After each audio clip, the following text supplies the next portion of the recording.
Chapter 902. Every death in the world is a reunion after a long parting. Outside Chang'an, the drunkard once said this to Ning Quebec. Ning Ke never understood what it meant. It was not until this moment that he realized it was an invitation. Sang Sang asked the drunkard to tell him this. According to the doctrine of Haotian, the death of a believer was to return to the kingdom of light and the embrace of Haotian. If he was willing to surrender to her, he could be with her forever after death. What was surrender? It was Ning Ke removing the natal connection with Sang Sang. Although she was Haotian, she had to obey the rules of the world of Haotian. When she found that she could not cut off this mortal bond, she could only hope that Ning Ke could do it himself. Haotian would not deceive the world. When the world chased after the daughter of Yama, it was not her who deceived the world.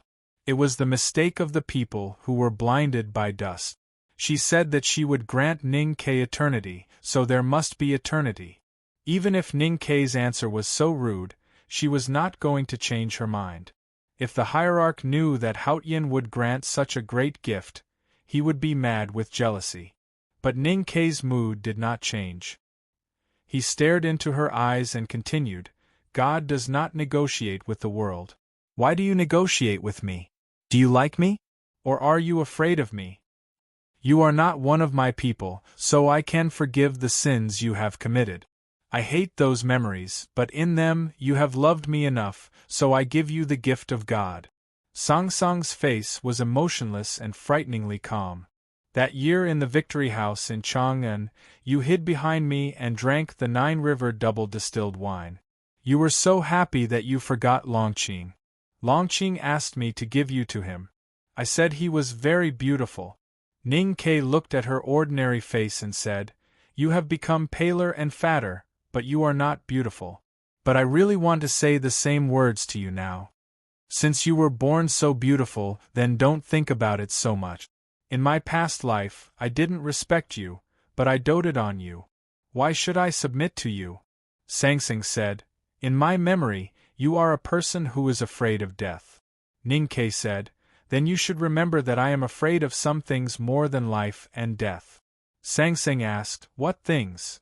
Ning Ke replied, "For example, you and my relationship."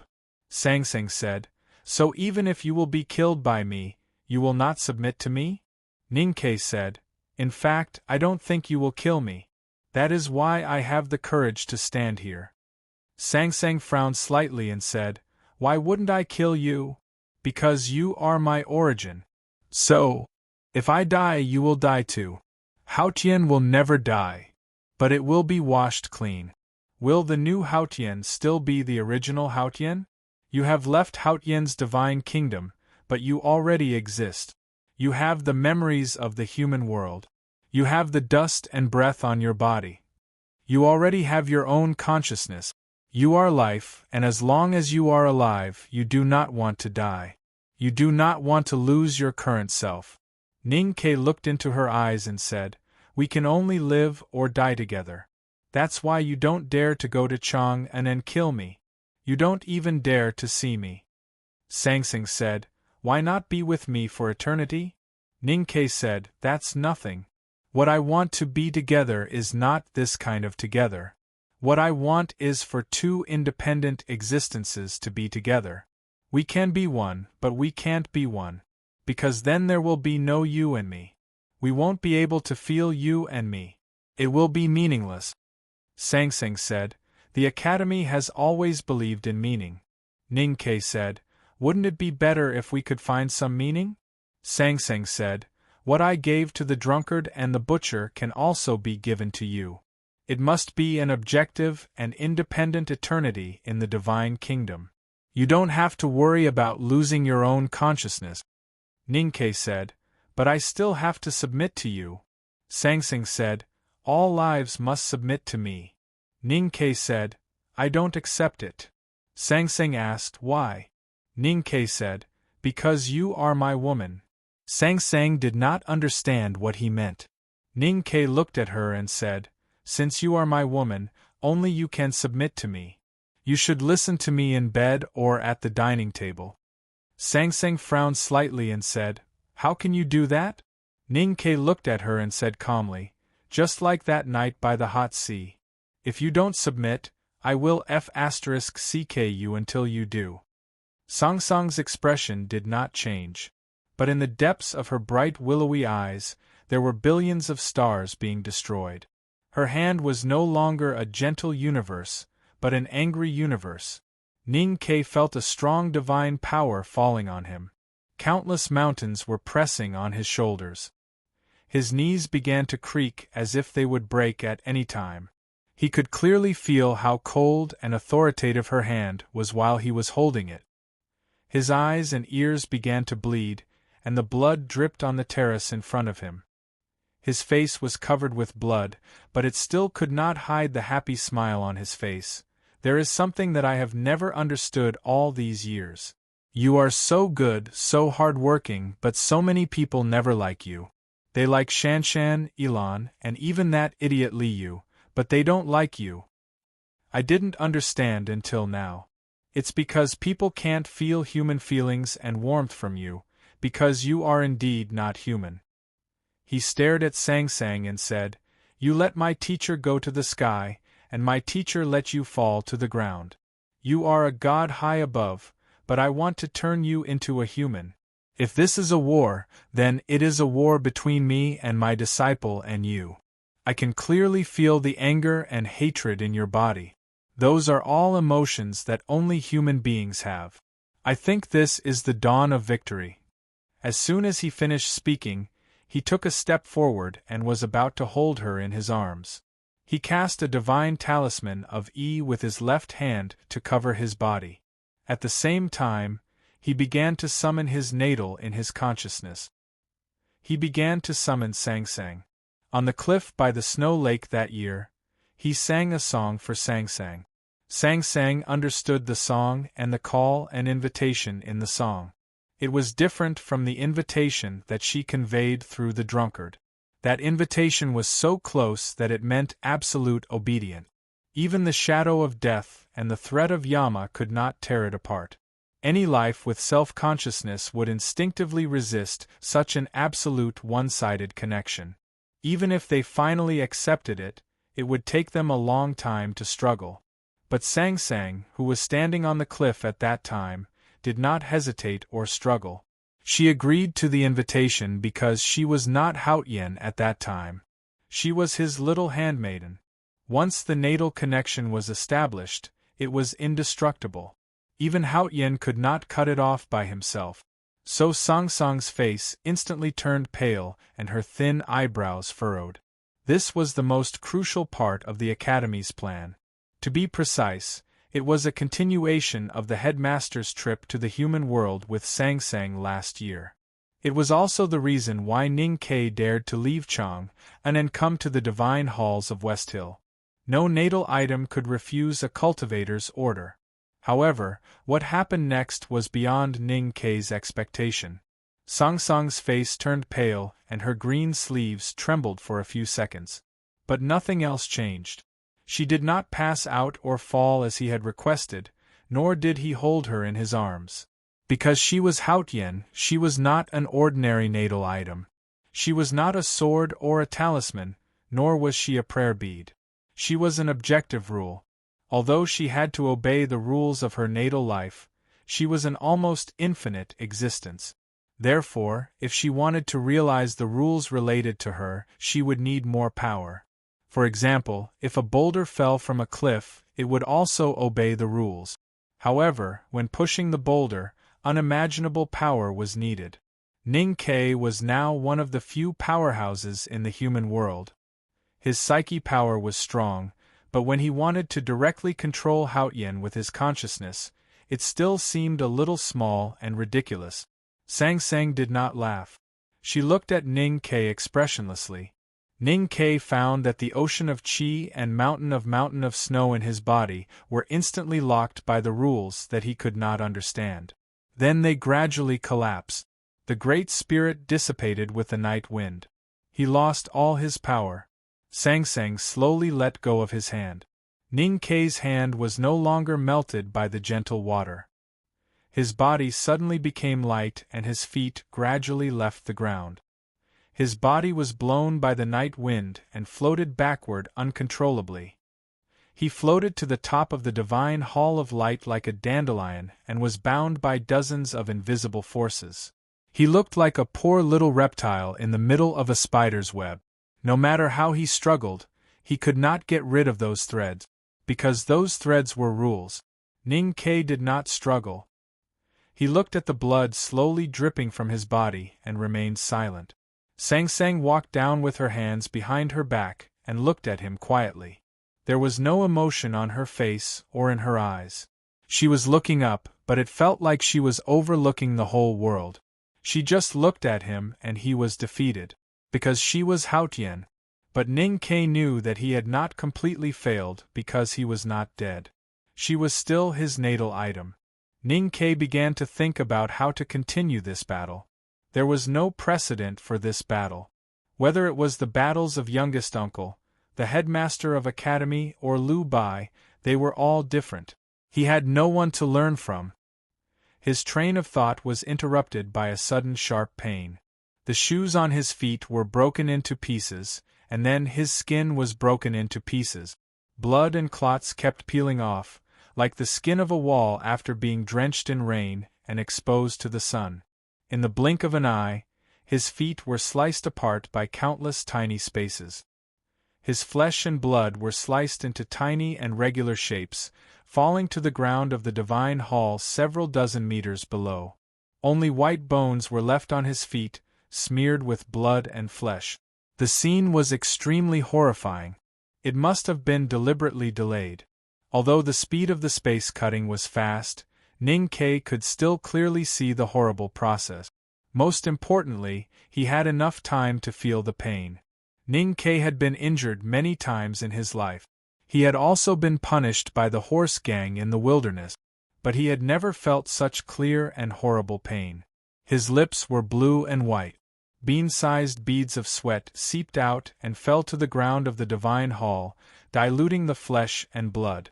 A majestic voice kept echoing in his sea of consciousness, like tens of thousands of drums being beaten at the same time, or like tens of thousands of wooden buildings collapsing. This voice had complicated syllables that he couldn't understand, but it also had an unusually clear manifestation of willpower, which was submission. Have a good weekend, everyone. To be continued. If you like this work, please come to Chidian.com to vote for me. Your support is my greatest motivation. Chapter 903. When Ning Ke woke up, he found himself lying on a cold and hard stone bed. Other than the fence, the walls, the table, and the chairs were also made of stone. He felt that the layout of the room was somewhat familiar. Only when he saw the extremely small stone window did he remember that this should be the U prison in the precipice of Peach Mountain. He had once looked inside through the stone window. Now that Chun Pippi had escaped, he was the prisoner. Through his perception, he was sure that his ocean of chi and mountain of snow had been locked by Sang Sang with some incomprehensible method. He was now weaker than an ordinary person and had no chance of escaping. So he stopped looking at the thin wooden fence and stared at the narrow sky outside the window in silence. He was very tired and his mind was on the verge of collapse. What he needed most was rest, but he could not sleep. Although his body looked fine, the pain of being sliced into pieces in the divine hall of light was still clearly lingering in his body. His arms were placed on the stone bed and he did not dare to move. Even so, he was still trembling in pain. His back that was in contact with the stone bed was even more painful, as if it was being burned. He could not rest because of the pain, so he had to use his time to think. Unfortunately, the result of thinking did not comfort him at all. In the Academy's plan, he should first defeat or control Sang Sang, and then bring her out of the divine halls of West Hill and back to Chang'an. Because only she could truly repair the god-stunning array.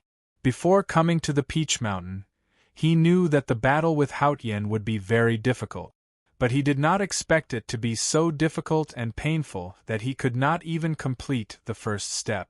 This did not mean that the Academy's plan was wrong.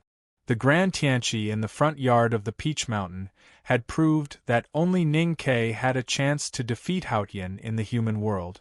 The problem was that no one had any experience in the war between heaven and man. Ning Ke and his senior brothers and sisters had planned for several months in the academy and deduced all kinds of details.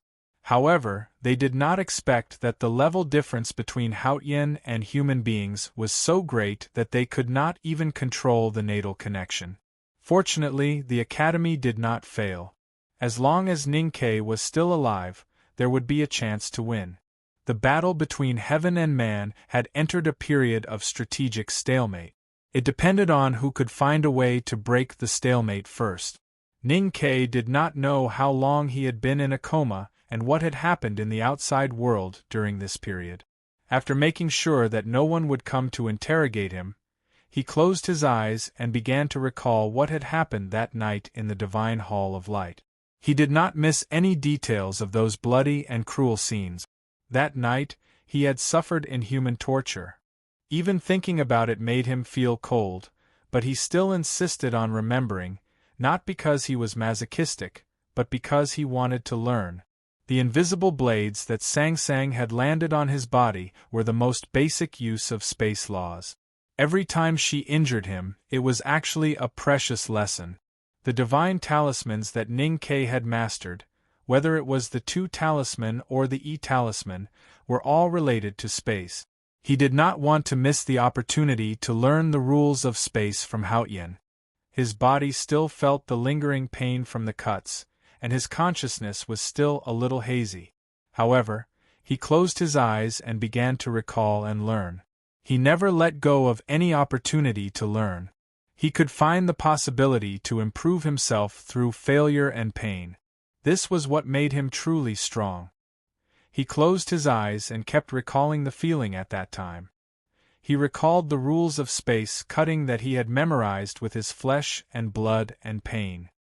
His fingers trembled slightly on the stone bed. It seemed to be an unconscious tremble, but in fact, he was constantly writing the talisman. Ning Ke lay on the stone bed for a long time. The sky outside the stone window darkened. Along the way, someone brought him clean water and simple food. But other than that, nothing else happened. A wet sound came from his stomach and woke him up from his thoughts. He looked at the quiet cell and reconstructed it in his consciousness again. He confirmed that the power of his two talisman and E-talisman had increased. His eyes brightened slightly and the corners of his lips curled up into a satisfied smile. He thought that suffering was not entirely without its benefit. He sat up with difficulty and stood up with the help of the stone bed. It was just a simple movement, but he felt as if his flesh was about to split again. The pain made his legs wobble. He walked to the stone table and began to eat in silence. He did not know how long the war would last. First, he had to ensure that he could survive, and he had to have the strength to live. Even if it was just fantasizing, it still required strength. The rice in the bowl was white, with vegetables and tofu on top. There was no oil on it, but he did not find it disgusting. He chewed it slowly, as if it was the best meal his teacher had brought him to eat. A bowl full of food entered his stomach. He was no longer hungry, and his energy was restored. He even felt that the residual pain in his body had become much lighter. Of course, he had to drink some water after a meal. Ning Ke picked up the bowl of water and raised it to his lip. When he was about to drink, he suddenly thought of something and his face suddenly turned pale. The pain came again, and it was even more intense than before. With slightly trembling hands, he slowly put the bowl back on the stone table. He stood up with difficulty and moved to the toilet in the corner of the cell. The toilet was very clean, with only a shallow layer of water, like a mirror. He stood in front of the toilet and looked at the haggard face reflected in the water. He was silent for a long time. He did not untie his belt to urinate. He did nothing. He just stood there for a long time. Then he moved back to the stone bed with difficulty and sat down slowly. The moment his buttocks came into contact with the ice-cold stone bed, his face suddenly became a little twisted. The extreme pain that gushed out from between his legs almost made him faint. He gasped in pain. After a long time, he finally got used to the pain and became a little calmer. But his chest was still moving up and down because of fear and anger. He did not need to untie his belt to know what had happened to his body.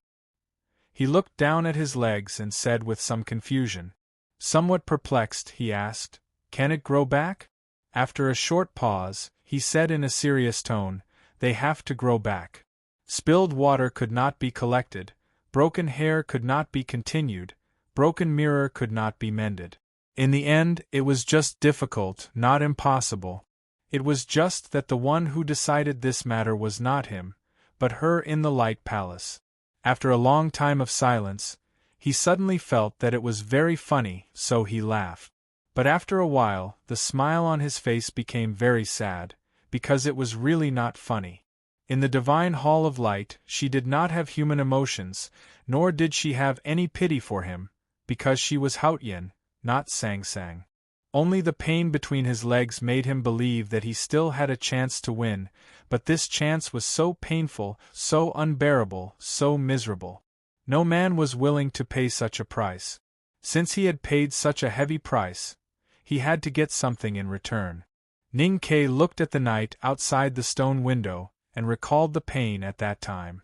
Light gradually appeared in his sense of perception, and the talisman in his imagination had some indescribable sacred beauty. For his cultivation, this was a critical time. If he could understand Haotian's use of the basic rules of space, he could take a big step forward on the road of writing the human talisman. Since Haotian had cut off his humanity, he could only write it himself. At this moment, fog suddenly poured in through the stone window. Ning Ke's pupils shrank. He had once visited the secluded pavilion at night and knew that the fog between the cliffs contained the unreconciled resentment of countless powerhouses in the West Hill Divine Palace. Even in his heyday, he could not resist it and had to rely on the moonlight. Not to mention that his snow mountain and ocean of chi were locked and he had become a useless person. The harm caused by the fog was secondary. The key was that he was meditating on talisman Taoism. If he missed this opportunity, no one knew when the next opportunity would appear. Of course, he knew that this must be what she had done after sensing the change in the secluded pavilion. Otherwise, the fog could not have entered the cell. "You have already done this to me. What else do you want?" Ning Ke looked in the direction of the divine hall of light at the peak and shouted angrily, "If you dare to touch me again, I will die in front of you. I will drag you down with me." At the same time, he pointed his middle finger at the peak. He knew that Sang Sang understood what this middle finger meant. He only had his middle finger left now. But he forgot that Sang Sang's understanding of him was not limited to this. She also knew that he would not die until the last moment. At least, one finger was not enough for him to commit suicide. So the wind blew in the cell and the fog dispersed. Ning Ke's middle finger was cut off. Then, countless thin red lines appeared on his body. The cruel and bloody scene of being dismembered was played again. Ning Ke could only smile bitterly to express his helplessness. The indescribable pain continued to torment him. Deep into the night, his consciousness gradually dissipated. Even the last bit of clarity was covered in mist and became blurry. Haotian's will was so strong that it could not be rejected. He was falling into the abyss of surrender. He did not know if it was because of his instinct to avoid it or because of the pain. He had a dream. In the dream, he was sleeping with Sang Sang in his arms. He touched her white lotus-like feet and her soft and smooth body. The wetness on his fingertips became thicker and thicker. In the cell, he tossed and turned on the stone bed. He was in so much pain that he could not fall asleep, but he could not wake up from this dream. His fingers hanging on the edge of the bed were full of blood. On the peak of Peach Mountain, thousands of feet above the secluded pavilion, Sang Sang also had a dream in the divine hall of light. It was a beautiful but annoying dream. She was very angry in the dream. In the divine hall, she tossed and turned on the ground with her eyes closed. Her eyelashes trembled slightly, her thighs tightened, and her breath became heavy. The flowery green dress on her seemed to be torn apart at any time. Ning Ke was still in pain in the dream. He felt that he could not hold on any longer. He crawled up from under her and saw her face. It was not that indifferent face, but that youthful face. It was a little dark, and it was very familiar. She opened her bright willow-shaped eyes and looked at him curiously. He suddenly became very calm and forgot the pain on his body. He slowly lowered his head and kissed her lip. Kiss It and Live. The title of this chapter was also going to be Kiss It and Live. It would be good if the lyrics were changed. It's time to break the stalemate. To be continued. If you like this work, please come to Chidien.com to vote for me. Your support is my greatest motivation. Chapter 904. This was a very strange dream.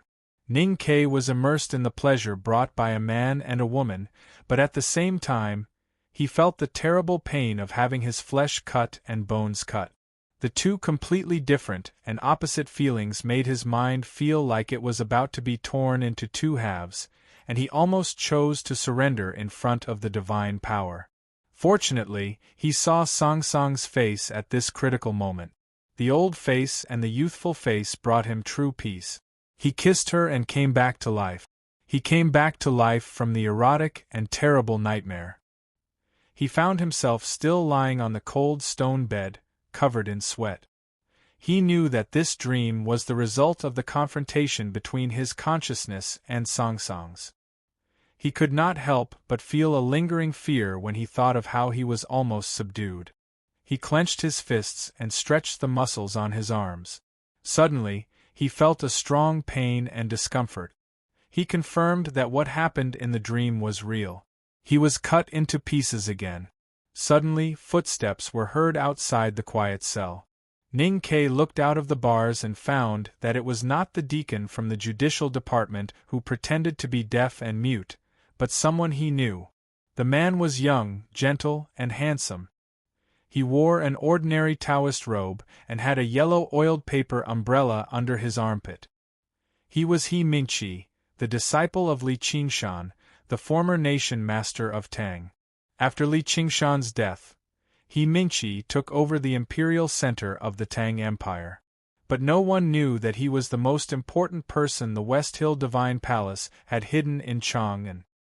He directly accepted the orders of the Abbey Dean and the hierarch and did what Haotian Taoism had failed to do for 1,000 years. He used the shadow left by Haotian in Chang'an to destroy the god-stunning array.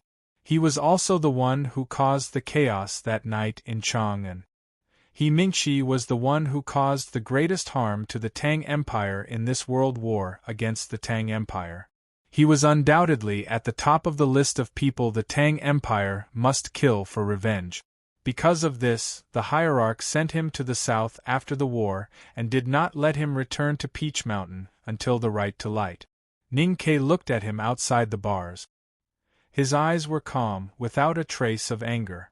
But this absolute calmness showed his true attitude, because he could only be so calm when he was looking at a dead man. According to the Southern Gate Temple's Taoist system, He Mingqi should be his senior brother. But in his eyes, He Mingqi was already a dead man. In the eyes of all the Tangs, He Mingqi could only be a dead man. He Mingqi pushed open the bars and walked into the cell. He placed the food and water on the stone table and then gently lifted the front of his Taoist robe. He sat on the stone chair and looked at Ning Ke on the stone bed. Different from Ning Ke's calm and emotionless eyes, the emotions in his eyes were very complicated, with some envy, some jealousy, some fear, some sympathy, and some admiration. In Chang'an, He Mingqi always held a yellow oiled paper umbrella under his arm and walked between the Imperial Palace and the Southern Gate Temple with his body slightly bent. Compared to Ning Ke, he was so low-key that he did not attract any attention. Now Ning Ke naturally knew that this was just a facade he deliberately put on. His status in Hautian Taoism was probably far beyond people's imagination. Otherwise, the abbey dean and the hierarch would not have given him such an important task, and he would not have been qualified to enter the Yu prison to see him.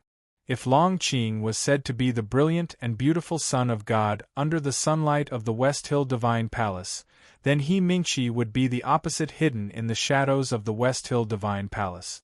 This person was very shrewd, and his cultivation state might have long surpassed the upper state of see-through. Even after the chaos in Chang'an, no one in the Tang Empire knew if this person had reached the knowing destiny state. Of course, now that Ning Ke had become a useless person, He Mingqi's true state had nothing to do with him. Ning Ke only felt a little regretful. That day in the front yard of the Peach Mountain, when he received Tianqi and was invincible, he had looked for He Mingqi. However, he did not know if this person had an unimaginable ability to predict danger, or if he was extremely lucky, but he had actually left the hierarch's sacred sedan and hid somewhere. He Mingqi did not speak, and Ning Ke naturally would not speak either. He had no interest in talking to this person. Thus, the silence in the cell continued until a very soft sound was heard. A drop of water fell from the front of the yellow oiled paper umbrella to the ground. Ning Ke looked at the stone window and found that he could only see the gray sky. There was no rain. He Mingqi said, "It's raining outside. It's a pity that you can't see it from here." Ning Ke said, "It's not a bad thing to not be drenched by the rain." He Mingqi said, "It's not a good thing to never be drenched by the rain. You can't be here to ask me about something. Even the Abbey Dean and Xiong Chumo are not qualified to ask about it, let alone you. So what can you do here? Get some kind of pleasure from seeing me being imprisoned? Not being able to see the rain is part of it? But why do I feel that you are jealous of me?" Ning Ke said while looking at the stone window. There was no emotion in his voice. He Mingqi was silent for a moment and said, "I am indeed jealous of you." Ning Ke looked at him and said, "There are thousands of reasons for people to be jealous of someone like me. It can't be helped if one is too outstanding. You don't have to feel inferior because of it." He Mingqi laughed at himself and said, "Being imprisoned and unable to leave the Peach Mountain alive, yet you are still so confident and proud. In this aspect, I am indeed not as good as you." Ning Ke said, "You are not as good as me in all aspects. There is no doubt about that." He Mingqi said, "That's your opinion. It doesn't represent mine. Yes, I am indeed jealous of you, because I don't understand why Hautian let you live." Ning Ke saw the confusion and piety in the depths of his peaceful eyes and understood the subtle reasons. He said, "Your level is too far away from these things." He Mingqi said, "In Chang'an I followed Hautian's shadow. Under her will, I destroyed the god-stunning array. I am the mortal closest to her in this world." Ning Ke said, "No one is closer to her than me." He Mingqi said, "Yes. That's why I am jealous of you." Ning Ke said, "Jealousy can easily drive people crazy. Or you can try to kill me." He Mingqi said after a moment of silence, "No one can go against Hautian's will." Ning Ke said, "My master did it, youngest uncle did it, and I did it many times." He Mingqi said, "So the headmaster and Mr. Ku are both dead." Ning Ke said, "But I am still alive." He Mingqi said, "Yes." Ning Ke said, "As long as I am alive, I can prove that Hautian is not omnipotent." He Mingqi said, "Yes." Ning Ke said, "So you really want to kill me?" He brought the conversation back to the key point. He knew very well that he was a blasphemous existence in the heart of a devout Taoist follower like He Mingqi. He Mingqi stood up in silence and put the yellow oiled paper umbrella back under his armpit. Ning Ke reminded him, "The umbrella is wet. It's indecent for your armpit to be wet, and people will easily suspect that you have a body odor. Similarly, if you want to kill me, don't have killing intent towards me. Otherwise, it will be difficult to succeed.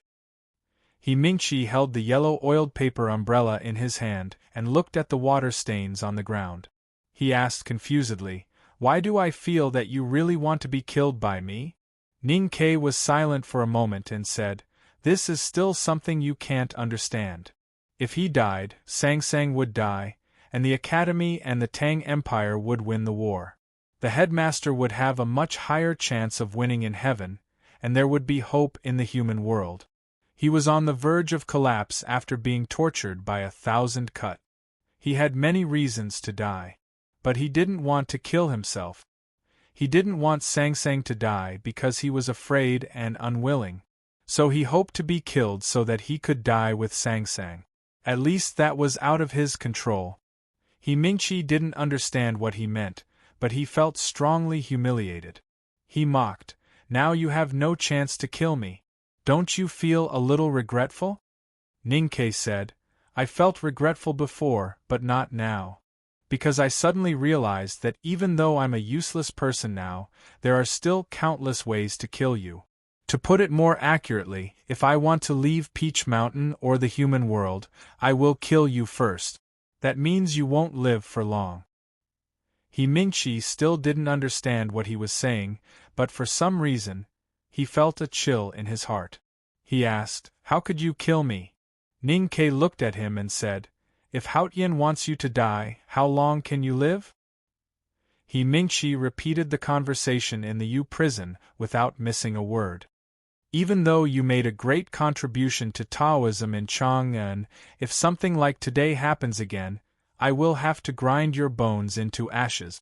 The hierarch looked at He Mingchi, who was kneeling down the stone steps, and said. He looked very tall in the gauze. Even though everyone knew that he was just a short and skinny Taoist after the right to light, he still shone brightly in the divine hall, and no one dared to question him. He was reprimanding He Mingchi, but his voice was so humble because he knew that if the one in the divine hall of light was willing to listen, he would be able to hear his voice. He Mingchi said, "I don't understand why Haotian didn't kill Ning Quebec. He knew that Haotian was on the Peach Mountain, and he knew that Haotian knew everything. But he still raised his doubts. It didn't mean that he had lost his respect for Haotian, but he thought that he was thinking for Taoism and that his piety would be understood by Haotian.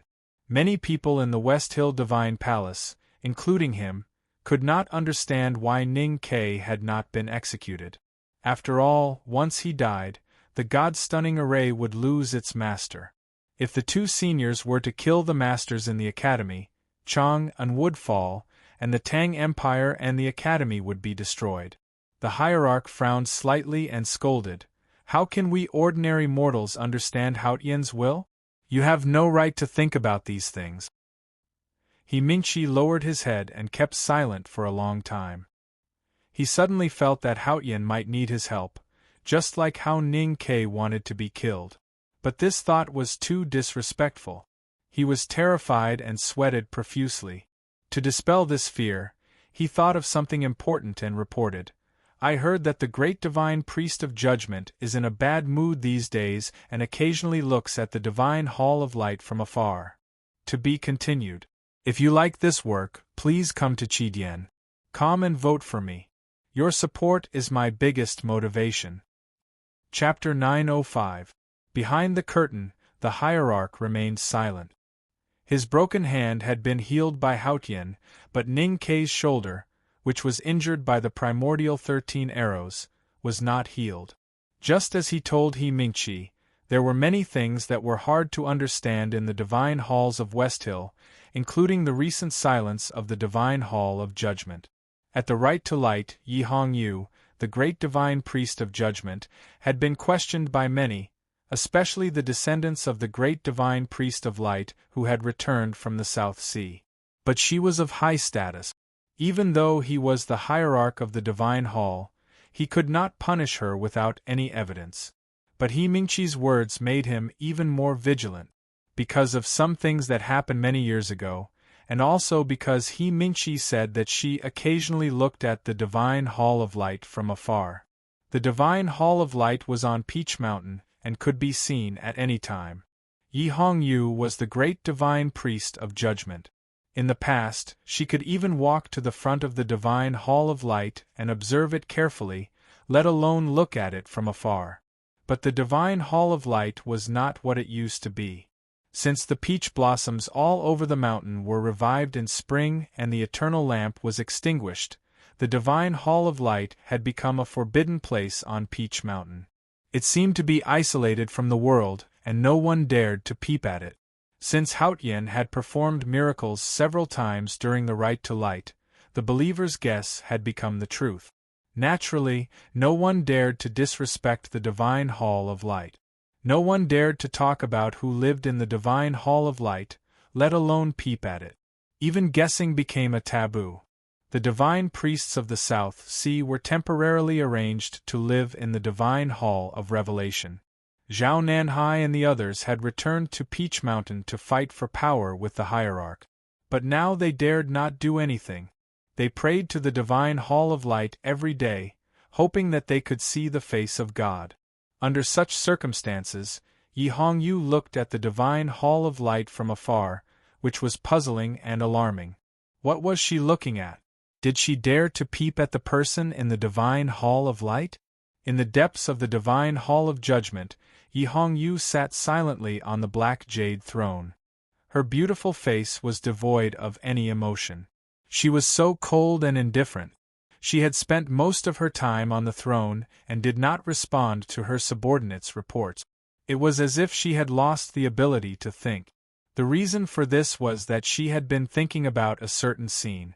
During the Rite to Light, Ning Ke had destroyed the hierarch's sacred chariot with one arrow. The short and skinny old Taoist had looked so ridiculous. Because of that image, she had been tossing and turning these days, unable to sleep peacefully. Her mind was full of thoughts and she could not calm down. Just as He Mingqi said, her mood was naturally not good. As for the fact that she would occasionally look towards the divine hall of light, it was because the news of Ning Ke being locked up in the Yu prison could not be hidden from her, the great divine priest of judgment. She really wanted to know how that person in the divine hall would deal with Ning Ke, and this would affect her thoughts on a certain matter. Just like Peach Mountain, the atmosphere in the entire West Hill Divine Kingdom was tense. Because of the Academy, the Rite to Light did not go smoothly. The sacrifices escaped, and the West Hill Divine Palace suffered heavy casualties. Because of Liu Bai's death, the Sword Garret officially broke off relations with Taoism. In the end, it ended hastily or even miserably. Many of the prepared ceremonies were not held. But many people did not leave the West Hill Divine Kingdom. The emperors from various countries kowtowed devoutly at the front yard of Peach Mountain and then left reluctantly. But the diplomatic corps stayed, as well as the dancers and musicians who were supposed to participate in the ceremony, and tens of thousands of believers. Haotian was in the human world, and he might be in the West Hill Divine Palace. Under such circumstances, how could those devout believers leave the West Hill Divine Kingdom? They could not be moved even if they were stabbed with knives and axes. Therefore, the front yard of Peach Mountain and the surrounding villages were still filled with people, but no one dared to make a ruckus. The Tang Empire did not send any diplomatic corps to the Rite to Light. The ones who came to the West Hill Divine Kingdom were the House of Red Sleeves, which had no official status. In fact, if the West Hill Divine Palace had not insisted on including this clause in the treaty, the Tang Imperial Court would not have even sent the House of Red Sleeve. Because everyone knew that the Tangs would not be treated well here. The House of Red Sleeves was scheduled to perform after the Rite to Light. But Chern Pippi was rescued by the Academy, so the celebration could not continue. After that, they prepared to leave Peach Mountain, but were forced to stay by the West Hill Divine Palace. This was a war between the Tang Empire and the West Hill. The Academy had disrupted the Rite to Light, but they were forced to stay. This was a depressing and dangerous matter. The girls of the House of Red Sleeves lived in a small town in front of the mountain. Their house was ordinary, and there were many cavalrymen of the divine halls guarding outside. The girls were naturally afraid that misfortune would befall them at any time. The leader of the House of Red Sleeves was Xiao Chao. She used to be a childish and adorable girl, but now she had matured. Although she was still young, she already had the demeanor of a great general. When the Divine Hall revealed their intention of not allowing them to return to Chang'an, she immediately sent the news back to Chang'an through relevant channels. Just the day before yesterday, the negotiation document from the imperial court of the Tang Empire had arrived. That was why the West Hill Divine Palace did not do anything to the House of Red Sleeves. But Xiao Chao knew that the letter from the imperial court could only temporarily alleviate the current situation. It could not really bring the girls of the House of Red Sleeves back to Chang'an. If they continued to stay in such a hostile and dangerous environment, she was worried that the girls, who were on the verge of a nervous breakdown, could only hold on for a few more days. Your Excellency, I want a definite answer. Xiao Chao looked at the West Hill Divine Priest in front of her, and said calmly and firmly, "If the Divine Halls do not allow us to leave the West Hill, I need a reason, and so does the Tang Imperial Court." The West Hill Divine Priest squinted at her and said, "Are you threatening the Divine Halls?" Xiao Chao slightly lowered her head and said, "I dare not. But the Divine Halls also have to be reasonable." The West Hill Divine Priest sneered and thought that the Divine Halls had lost face because of the Tangs who made the right to light end up like this. "How dare you ask the Divine Halls to be reasonable? I said a few days ago that since you are here to dance, how can you leave?" Xiao Chao said, "If you want to see the dance we can do it any time." When? The Divine Priest frowned and said unhappily, "It is a great honor for the Divine Halls to ask you to dance. Just wait patiently for the order. Why do you have so many questions? Be careful that you will be punished for being disrespectful." Xiao Cao's chest rose and fell slightly.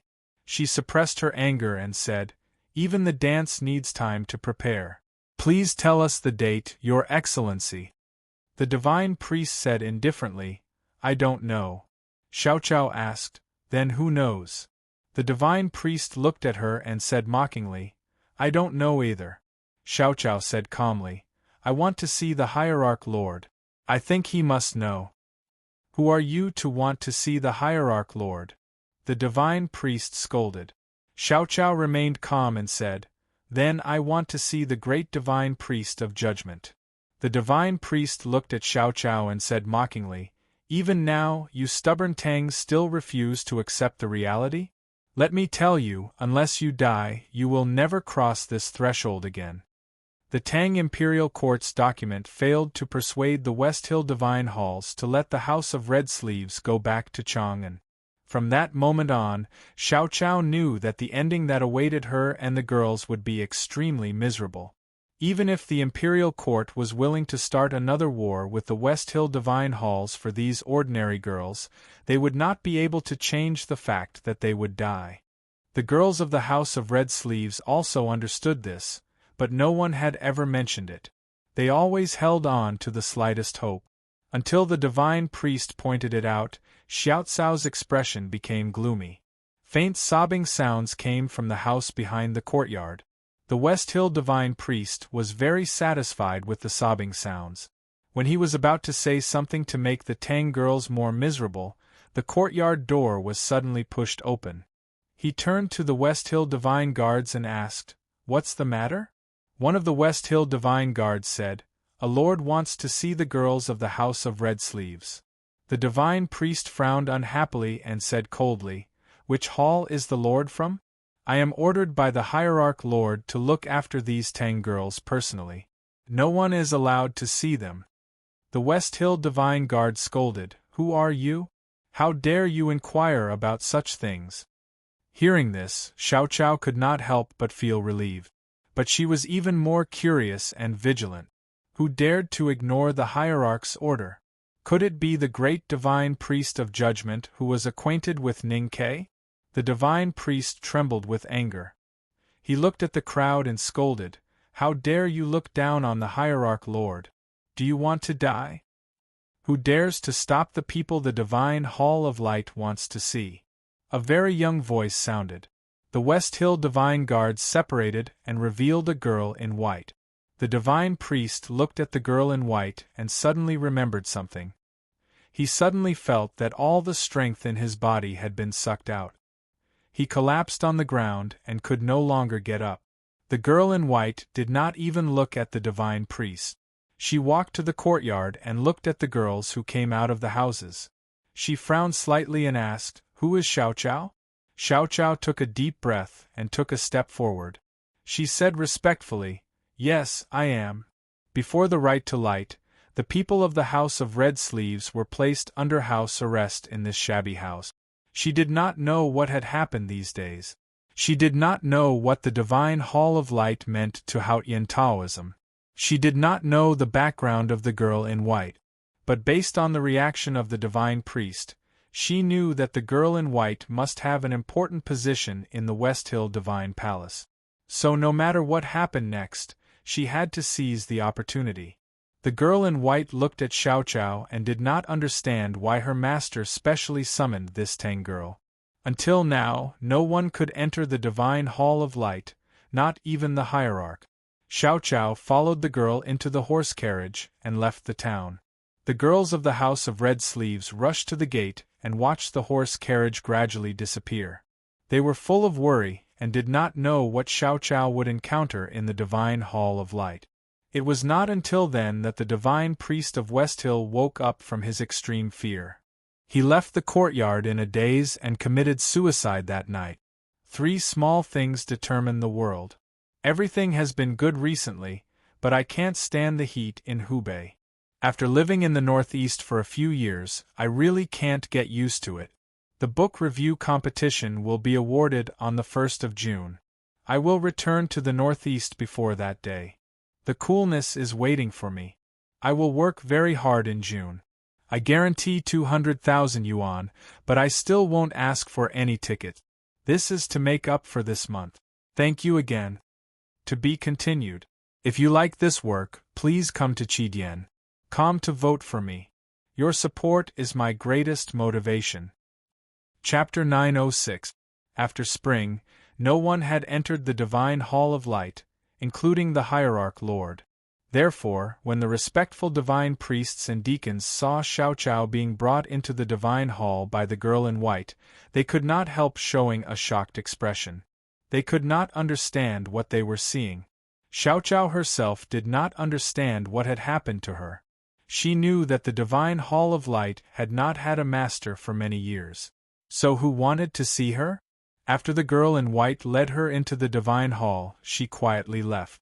Looking at the empty and magnificent divine hall, she felt so small and subconsciously knelt on the soft cushion.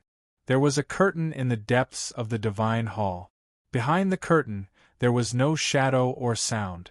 It was so quiet that it was frightening. She lowered her head and anxiously waited for her ending. Time passed slowly. She did not know how long she had been kneeling and waiting. Her knees were already sore, but she did not dare to stand up. She became more and more nervous. Suddenly she saw a big black horse. Xiao Cao's eyes revealed a happy expression because she recognized the big black horse and knew it was Ning Kei's mount. She was about to greet the black horse when she thought of another thing. She used to have a good friend in Chang'an. That friend was about the same age as her. She was dark and thin. They used to give each other many small gifts. She taught her friend how to put on makeup and how to seduce the lecherous master of her house. Later, her good friend encountered many things and became a young lady of the Grand Secretary's family. It was said that she even became the successor of the great divine priest of light. But when they met occasionally, she was still the same person. Xiao Xiao was extremely shocked and confused. She covered her chest and sat on the soft cushion. She could not believe her own inference. However, she knew that there could be no other explanation. The wind gradually rose in the divine hall of light and lifted a corner of the curtain. But she did not see any old friend.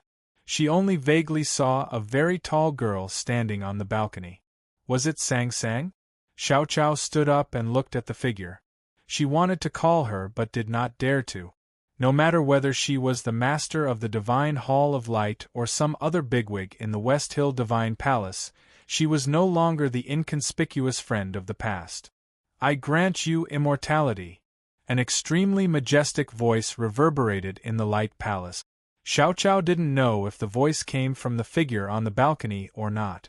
She stared blankly at the curtain that divided the world into two halves and slightly clenched her fists, which were hanging by the side of her skirt. The girl in white who had disappeared earlier reappeared and brought her out of the light palace. After entering the divine hall of light, Xiao Qiao didn't do anything. She didn't encounter any torture, didn't see any old friends, and didn't kowtow to Haotian. She just left. Everything seemed to be for her to hear those words, "I grant you eternal life." Xiao Qiao left the divine hall of light and returned to the small town. The girls of the House of Red Sleeves anxiously inquired about what had happened.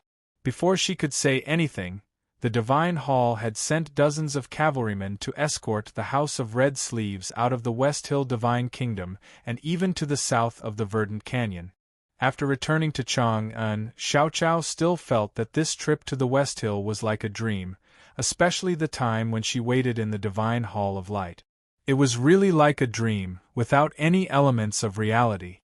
It was not until many years later that she realized what the divine gift meant. On the Peach Mountain, the Haotian Divine Hall where the hierarch resided had always been the highest. But now, in the eyes of the people, the quiet divine hall of light was truly unattainable. No one dared to go against the will of the divine hall of light, not even the hierarch. However, since the beginning of spring, the divine hall of light had been silent until recently, when it issued several orders. The first order of the divine hall of light was to escort the House of Red Sleeves back to Chang'an. This order puzzled the people in the divine hall, but in the eyes of the hierarch and other insiders, the reason was simple. When Haotian was recuperating in the mortal world, he had received some favors from mortals. This was just to return the favor.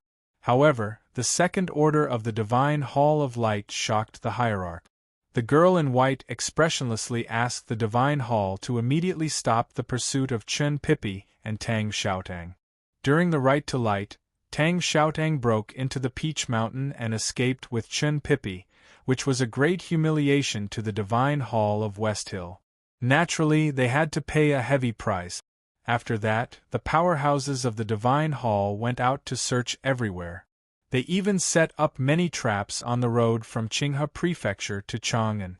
The hierarch firmly believed that under the pressure of the drunkard and the butcher, the real powerhouses of the back of the mountain of the academy dared not do anything. Then Chen Pipi and Tang Xiaotang would be caught by the divine hall sooner or later, and then they would be executed.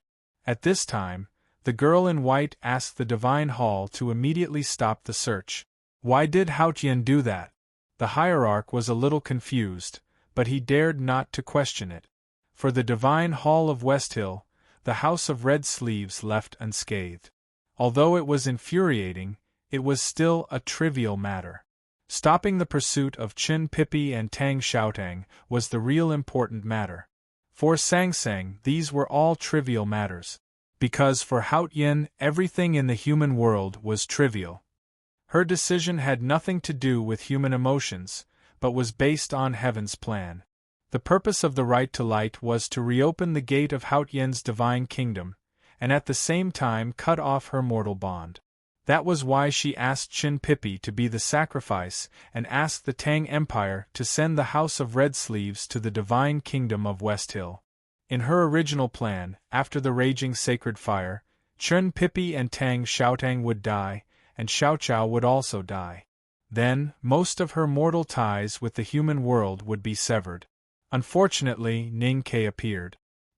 He proved to her through the Grand Tianqi that mortal bond could not be cut off. Therefore, after thinking about it, she decided to change the solution. If mortal bond was love, then she would repay it with her life. She gave Xiao Qiao immortality, and gave Chen Pipi and Tang Xiaotang another life. She thought that she could cut off the bond between herself and the human world. Ning Ke did not know about these things. Just as he Mingqi said that day, he could only see the falling leaves and rain clouds outside the stone window, but he could not stand the rain. He was now the most important prisoner of the U prison, but he did not care. If he had not come to Peach Mountain, he would still be a prisoner in Chang'an. He would be imprisoned anyway, so it did not matter where he was imprisoned. What he cared about was the battle between him and Sangsang. He lay on the stone bed and continued to dream. Erotic dreams, terrifying dreams. He fought with the woman who was sometimes plump and sometimes skinny, enjoying the extreme pain and pleasure of life. He often kissed her, and occasionally bit her, feeling her soft and smooth skin, feeling the pain of being cut into pieces. She was in the divine hall of light on the peak, and he was in the cold stone room on the precipice. They loved and hated each other, separated by thousands of feet. He let her feel the most wonderful feeling in the human world, and she let him feel the most painful feeling in the human world. She kept killing him, and he kept loving her. It was all torture. This was a battle between heaven and man, and also a battle between a man and a woman. These two battles had happened countless times in history, but now they had merged into one. This battle was very ordinary, just like the simplest family drama. It was just a matter of who was at the top and who was at the bottom, who wanted to change positions and who didn't. In the end, there would always be one side who would emerge victorious, and then their voices would be louder in the family. But this battle was not ordinary, because it was not about who was the master of the old brush pen shop, but the outcome of the battle between Haotian and mankind, and the final direction of the world. Sometimes when Ning Ke thought about the fate of the world decided by the life of a married couple, he would inevitably feel that it was ridiculous, but he also could not hide his pride and complacency. The battle in the dream continued. He did not know how long it had been in the cell. The autumn leaves outside the stone window became fewer and fewer, until it started to snow. He did not know that it was winter. No one surrendered, and there was no victory or defeat. Ning Ke looked at the falling snowflakes outside the stone window, and thought of how the frequency of torture had gradually decreased these days. He frowned slightly, trying to guess what had happened. He did not know what was happening outside, but he was sure that old Master Chui had been killed by him. He knew that there were people in the small town where the drunkard and the butcher were, but he did not know that they were his old friends. He knew that the Tang Empire and the Academy had made preparations, and Qinghe County would soon face the wrath of revenge. But all of this was on the premise that he could defeat Sangsang. If heaven had feelings, heaven would age easily. If Sangsang had feelings, he could win. But now he could not see any possibility, nor could he find a way to break the stalemate. What confused or alarmed him the most was that Sangsang should not be able to find any way to break away from the mortal world, but why did she seem so calm and confident in the dream? Another small incident happened in the Divine Hall of Light. Two girls in white were kneeling behind Sangsang, looking extremely nervous and sad, especially the one on the left, who was gradually opening her eyes, crying in fear. On a wooden plate not far away, there was a pair of white underwear stained with blood. It turned out that the girl in white had her first menstruation. They were selected by the Divine Hall from over 100,000 girls in the West Hill Divine Kingdom. They were required to be fair and clean, free from the filth of the world. They knew this very well. Their experience in the Divine Hall of Light over the past 6 months made them realize how great the saintess they served was. They were proud and more devout because of this. However, their first menstruation finally came. They knew what was waiting for them, but they did not dare to hide it. So they knelt behind Sangsang, crying and waiting for Haotian's punishment. Sangsang did not punish them. She looked at the looming bright moon in the night sky and said, "The human world has begun to call this menstruation. I don't know if you will find it interesting or annoying." Light snow was drifting on the terrace. She frowned slightly and looked at a precipice in the wind and snow. Her right hand slowly fell on her lower abdomen. A dam of 1,000 miles was made of baskets of soil.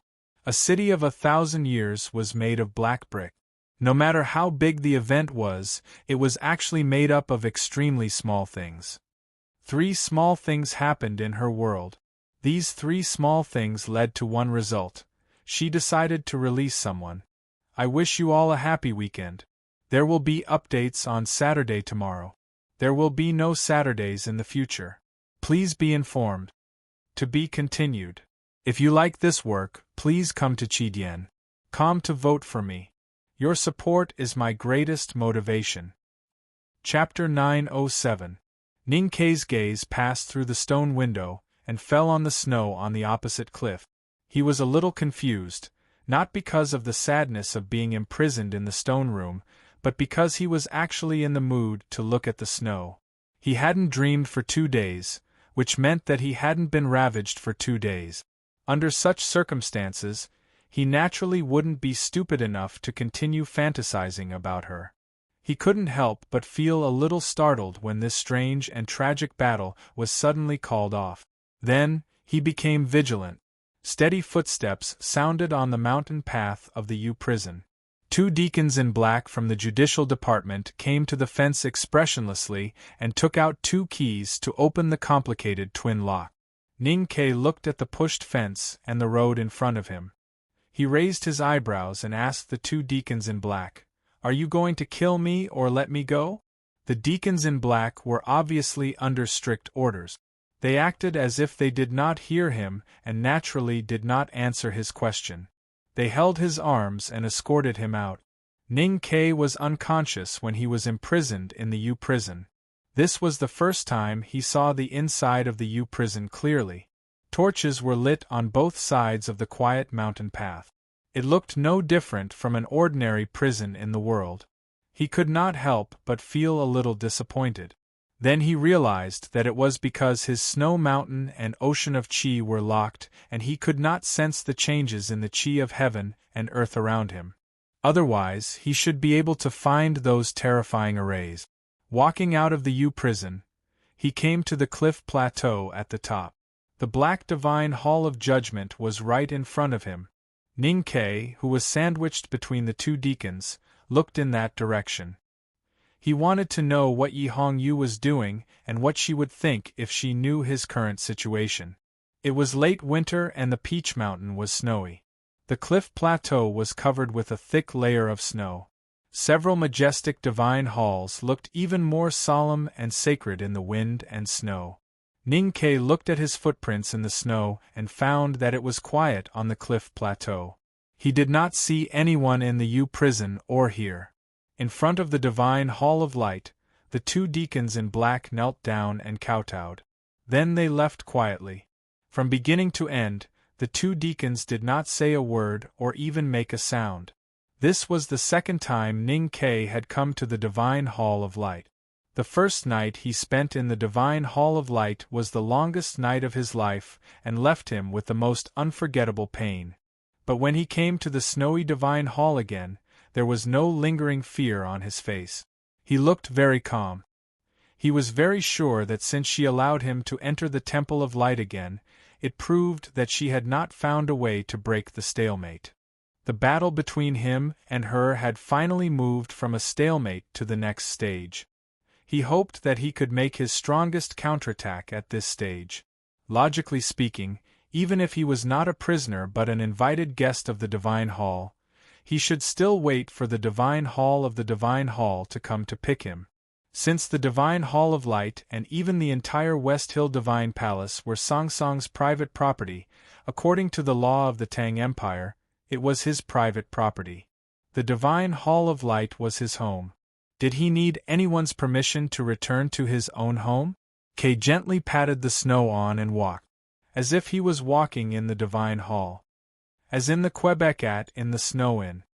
Different sighs were heard from the other 3 divine halls on the plateau. Some were shocked, some were emotional, and some were confused. The sigh from the Divine Hall of Judgment was obviously mocking him. The Divine Hall of Light was still huge and quiet. He walked for a long time into the depths of the Divine Hall and saw the figure of the big black horse behind the pillar that was 1,000 feet high. He walked over and patted the big black horse's neck. He sighed and said, It seems that the food here is good. You are even fatter than in Chang'an. The big black horse thought that the mistress was not the one it liked. But she was the mistress of the whole world. How could it lose meat to follow her? It looked at Ning Ke with uneasiness and sympathy in its eyes. Obviously, Ning Ke had not eaten much meat these days. He was so thin and haggard that it seemed that he would be blown away by the wind. Ning Ke said, "Don't worry. Isn't it common for a couple to quarrel?" The big black horse looked at his lower abdomen and shook its head sympathetically. Ning Ke felt that his self-esteem had been seriously hurt. He said angrily, "When I bring you back to Chang'an, the first thing I'll do is to slap you." The big black horse slightly raised its head and disdainfully thought that as long as it flattered the mistress, Ning Ke would be nothing. The cold wind blew and snowflakes floated into the divine hall. They fell on the jade-like ground and melted instantly. Ning Ke looked in the direction of the snowflakes and saw that the curtain was lifted. She was still on the terrace. He walked in that direction and stopped about 3 feet behind the balcony. She stood on the edge of the terrace with her hands behind her back. She looked at the human world and the mountains in the wind and snow. Ning Ke's eyes fell on her hands. He thought of the gentle universe and the violent universe that he had felt through her hands. He could not help but want to stay away from her. He did not dare to look at her hands again. He looked at her tall back and found that her figure was clearer than the last time they met. Although there was wind and snow, the lines of her body seemed to be carved on a stone. They were very stable and deep and could not be easily erased. This meant that her imprint in the human world was getting deeper and deeper. Her connection with the human world was getting closer and closer. For Haotian, this meant that she was getting weaker and weaker. Ning Ke was very satisfied with these changes in her. Sang Sang did not speak. But since they were connected, Ning Ke could hear her voice as long as she slightly moved her mind. That was her real heart. The bond of the human world can't be cut off. The headmaster left the power of the human world in your body and destroyed the gate of Haotian's divine kingdom so that you can't go back. Naturally, he won't leave you any chance. He looked at her back and said, "I don't know if the method you're using now will work. Granting Xiaoqiao eternal life is equivalent to exchanging life for love. The problem is that she doesn't know. Are you willing to wait for her to live a few hundred years in the human world? And she may not be willing to exchange her eternal life for the past with you. As for Chun Pippi and Xiaotang, they will not think that they are alive because of your gift." Sang Sang looked indifferent and very confident. After a short silence, Ning Ke continued, "Even if your method is right, it is far from enough.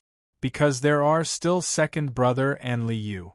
They used to be good to you and are also the fetters of the human world to you. Aunt Wu, who lives next door, often invites you to dinner. How will you compensate her? And don't forget those people in the city of Wei. They were kind to us, but they died because of you. How will you compensate those who have died?" Sang Sang frowned slightly. In the distance, the mountains shrouded in snow suddenly had several avalanches, revealing the yellow withered branches and the color of weeds under the snow. The snow on the cliff side of the divine hall of light was still the same as before. The snow on the terrace became thicker and the wind became colder and colder, just like her expression and mood at this time. "I can't give up." Ning Ke listened to her answer in the sense of perception and said, "Just like what the teacher said, human beings have the innate instinct to explore the unknown, which can also be called the desire for freedom. And you are the rule of this world. Your existence and your life come from the form of this world itself. You will not allow this world to be broken, so there is an irreconcilable contradiction between you and the human beings in this world." Sang Sang turned to look at him and said for the first time since they met today, "You are not a human being in this world. Why do you want to be my enemy?" Ning Ke said, "But after all, I am a human being. Since I came to this world, I am a human being in this world. Many years ago in Chang'an, I had a hard time reading in the old library, and would feel dizzy and vomit every night. At that time, when you were taking care of me, you asked me what I should do if Haotian did not allow me to cultivate. My answer at that time was that, if that was the case, I had to go against heaven. Sang Sang found that fragment in her memory of the human world. At that time, the master and the servant who were discussing the problem did not know that Haotian was her. Now it was a little strange to think about it. So you have to go against my will? She looked at Ning Ke and asked. Ning Ke looked at the only familiar pair of willow-shaped eyes on her face. After a moment of silence he said, "This is probably the so-called fate. You can't go against it." Sang Sang said, "I am Haotian. At least I can change your fate. You are my natal life. My fate is your fate. How can you change it? Only by defying the heavens can you change your fate. Now that I think about it, from the day I picked you up on the side of Hebei, I have been fighting with you non-stop. Although I always lose, I am indeed defying the heavens." Ning Ke looked at her and said, "But you can't. Because you can't fight against yourself, just like a human can't lift his own hair and keep his feet off the ground." Sang Sang glanced at him. Ning Ke's hands uncontrollably went to the top of his head and grabbed his hair. Then his feet left the ground and he hung in the air, looking very funny. He sighed and said, "Is this interesting?" Sang Sang said, "Isn't the academy pursuing interesting?" Ning Ke said, "But we have to be reasonable." Sang Sang said, "When has the academy ever been reasonable?" Ning Ke fell down and looked a little embarrassed. Sang Sang did not say anything and left the terrace to walk into the divine hall. Ning Ke looked at the increasingly violent wind and snow in front of the cliff. He did not dare to stay on the terrace and followed her back into the hall. There was a huge couch on the side of the hall, covered with ordinary soft quilt. Sang Sang sat on the couch indifferently. Ning Ke stood in front of the couch and felt a little uncomfortable. At this moment, two girls in white came over with a copper basin and a towel in their hand. Ning Ke thought that it was still early. Should he wash and rest? He wanted to tease her, such as sex in the daytime, but he did not dare to say anything when he thought of his current situation. There was clean water in the copper basin and the temperature was just right. The two girls in white stood beside the couch and did not squat down to serve Sang Sang. Instead, they glanced at him. Ning Ke finally understood. He thought for a while and squatted down. He put Sang Sang's feet into the copper basin and began to wash them carefully. "Is this interesting?" he said with his head down. Sang Sang said, "I have a lot of earthly fate with the human world. There are many people I need to make up to, and I am doing it. And the fate between you and me is that you need to make it up to me, so you have to do it too. I think it's interesting." Revised on 20130-5261435. To be continued. If you like this work, please come to Chidian.com to vote for it. Your support is my greatest motivation. Chapter 908. When Sang Sang was a human, she seemed a little clumsy and didn't like to talk much.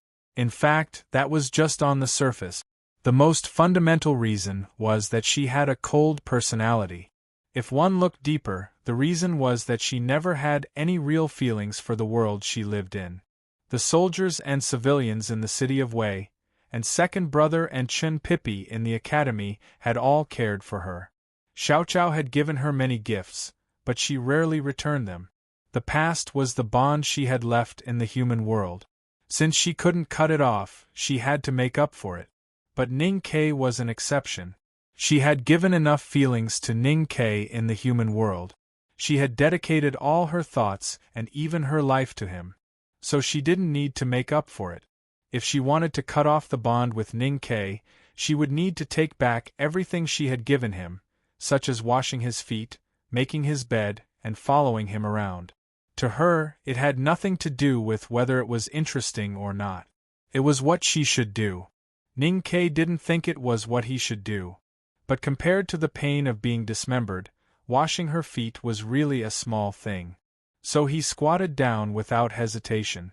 He didn't think it was humiliating. Just like what he thought when he knelt down in front of the divine hall of light at the peak during the rite to light. You've knelt down to wash my feet for me many times over the years. So what if I pay you back this time? The temperature of the water in the copper basin was just right for her feet, but a little hot for his hands. Ning Ke poured the water on her feet and rubbed them carefully, not even missing the space between her toes. Her feet were still as white as before, just softer and more tender than before, and the skin above her ankles was also white. Ning Ke looked at the feet in the basin and thought about these things. Then he found that his hands were scalded red. He then remembered that when she washed his feet in the past, her hands were often scalded red as well. Sang Sang had never worn shoes since she woke up in the northernmost peak. In the city of the Kingdom of Song, the charming woman had given her a pair of shoes, but she had thrown them away as if they were worn out.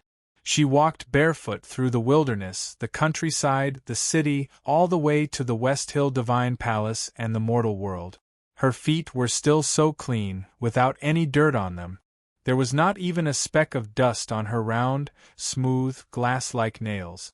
She looked so beautiful and moving. Ning Ke had washed for a long time, but the water in the copper basin was still so clear. It even gave people a feeling that fish must like swimming in it, and it was refreshing even if they drank it. But he still washed her feet seriously and attentively, because he knew that Sang Sang wanted him to wash her feet, not because they were dirty, but because she needed him to wash her feet. Normally, a girl would laugh like a silver bell when being rubbed by a man's hands, no matter whether it was itchy or not. But Sang Sang did not respond no matter how gentle or heavy Ning Ke's movements were. She looked very serious, as if she was participating in a very important activity. But it was not a religious baptism, just a foot washing. So her solemnity seemed a little ridiculous. Ning Ke picked up her feet from the basin and put them on his knees. He took the snow-white towel and wiped her feet dry. Then he put her feet back on the couch, put the towel on his shoulder, took the copper basin, and went to the terrace of the divine palace to pour the foot-washing water into the wind and snow between the cliffs. The wind and snow were picturesque, and the cliffs were also picturesque. The basin of foot-washing water was like an ink brush in the hands of a naughty child, unreasonably painting a beautiful picture. Ning Ke remembered that many years ago, when he was locked in the cliff cave in the back mountain of the academy by his teacher, Sang Sang served him, cooked, and emptied the toilet bowl. The vegetable washing water and the yellow and white filth in the toilet bowl were all poured into the beautiful cliffs by her, startling the white flowing clouds and the silver thread-like waterfall. It seems interesting, he thought with a smile. Through this period of fighting and today's ritualistic foot-washing, he had a better understanding of today's Sang Sang, that is, Haotian who had fallen into the human world. She was the collection of the rules of this world. Just like what his teacher said in the restaurant in the Kingdom of Song last year, she was objective, absolutely calm, and absolutely logical. Even if she had a life caused by self-perpetuation and subjective self-awareness, this was her way of survival. This kind of high-level life form was indeed frightening. But in Ning Ke's eyes, Sang Sang was scary but also a little cute, just like the little handmaiden Sang Sang used to be, who seemed a little clumsy. She was never stupid, but just a little clumsy and a little clumsy. She wanted to cut off her relationship with the human world, and if she couldn't do so, she would want to end it. She judged her relationship with the human world according to the cold and objective mathematical method, but she didn't expect that those relationships were not cold. Things like emotions and life could not be calculated. She thought she had found the right way. As long as she paid back what she owed Ning Ke and took back what she had dedicated to him, she could cut off her relationship with the human world and return to Haotian's divine kingdom. But she didn't understand that for human beings, sometimes love was not a one-sided contribution, and being loved was not necessarily a one-sided gain. In short, these were all very complicated things. Even if she could calculate, she couldn't calculate all the details. On the contrary, the more she thought and calculated, the easier it was for her to sink into it and couldn't extricate herself. When she began to think in the way of human beings and began to value human emotions, she would gradually lose her objectivity and become more and more like a human being. Ning Ke began to feel that this matter was gradually becoming more and more interesting. The West Hill Divine Palace ruled this world. In order to provide for the disabled elders in the Jisho Abbey, gold and silver from all countries were sent to the Qingqing Mountains. The old Taoists in the cave were even so extravagant that they used the fur of the snowfield direwolf as a mattress. Now the West Hill Divine Palace worshipped Haotian. When Haotian wanted to eat, it could be imagined how many rare ingredients were sent to the Peach Mountain. A girl in white brought Ning Ke into the kitchen. He had never thought that a kitchen could be more magnificent than the imperial palace. He had also never seen so many rare ingredients. Looking at the bear paws piled up like cabbages by the wall and the dried shark fins soaked in the pond like pickles, he couldn't help but shake his head and said, "Is the Divine Hall going to open a restaurant?" The girl in white blushed. She and her companions had lived in the Divine Hall of Light for half a year and enjoyed infinite glory, but no one dared to talk to them. Although they were devout, they were still young. Hearing Ning Ke's words, they almost laughed out loud. The bear paws are used to make soup, and the shark fins are used to make sauce. Today's main ingredients are at the back. Could you go and see for yourself? Extravagant, too extravagant. Ning Ke walked through the rare ingredients and sighed with emotion. There were a lot of foodies in the academy, and his teacher was the biggest foodie in history. But he had never seen such a scene. He came to the stove and looked at the oil and all kinds of spices in the iron pot. He nodded with satisfaction and asked, "What's her favorite dish recently?" The girl in white thought about it seriously and said, "Master is not picky about food. But once we found a chef from Chang'an City to make a bowl of hot and sour noodle slice soup. Master seemed very happy." Ning Ke understood. The dinner in the Divine Hall of Light was very simple. It was so simple that the two girls in white, who were in charge of setting the table, looked pale. They were worried that Sang Sang would be unhappy.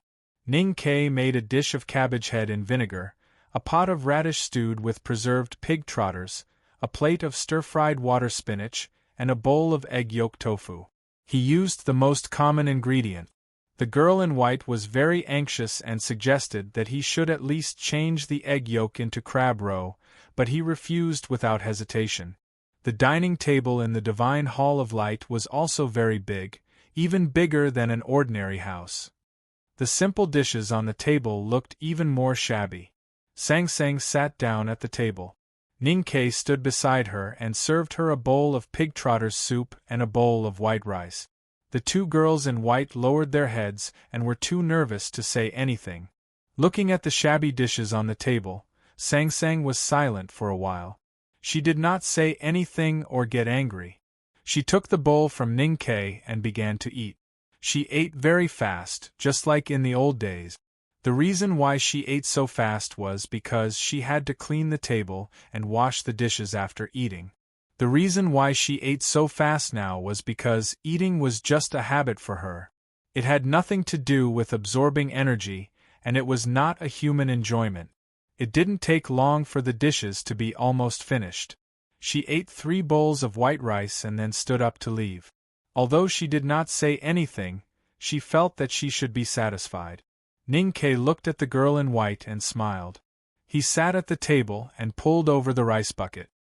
He poured the leftovers on the plate into the bucket and ate it happily. She used to eat leftovers. Now it was his turn. She used to wash the dishes after the meal. Now it was his turn. After washing the dishes, Ning Ke felt a little sore. He walked back to the Divine Hall and found that it was already dark. He wanted to light the lamp on the stone wall, but found that someone was ready to go to bed. He made the bed and made the quilt. Then he fetched some hot water and repeated the process of washing feet during the day. Sang Sang withdrew her feet and put them under the quilt. She slowly closed her eyes. Ning Ke washed his feet with the remaining water and poured it into the cliff against the wind and snow. He rubbed his hands and ran back to the bed and sat on it. Sang Sang opened her eyes. Her expression was indifferent and scary.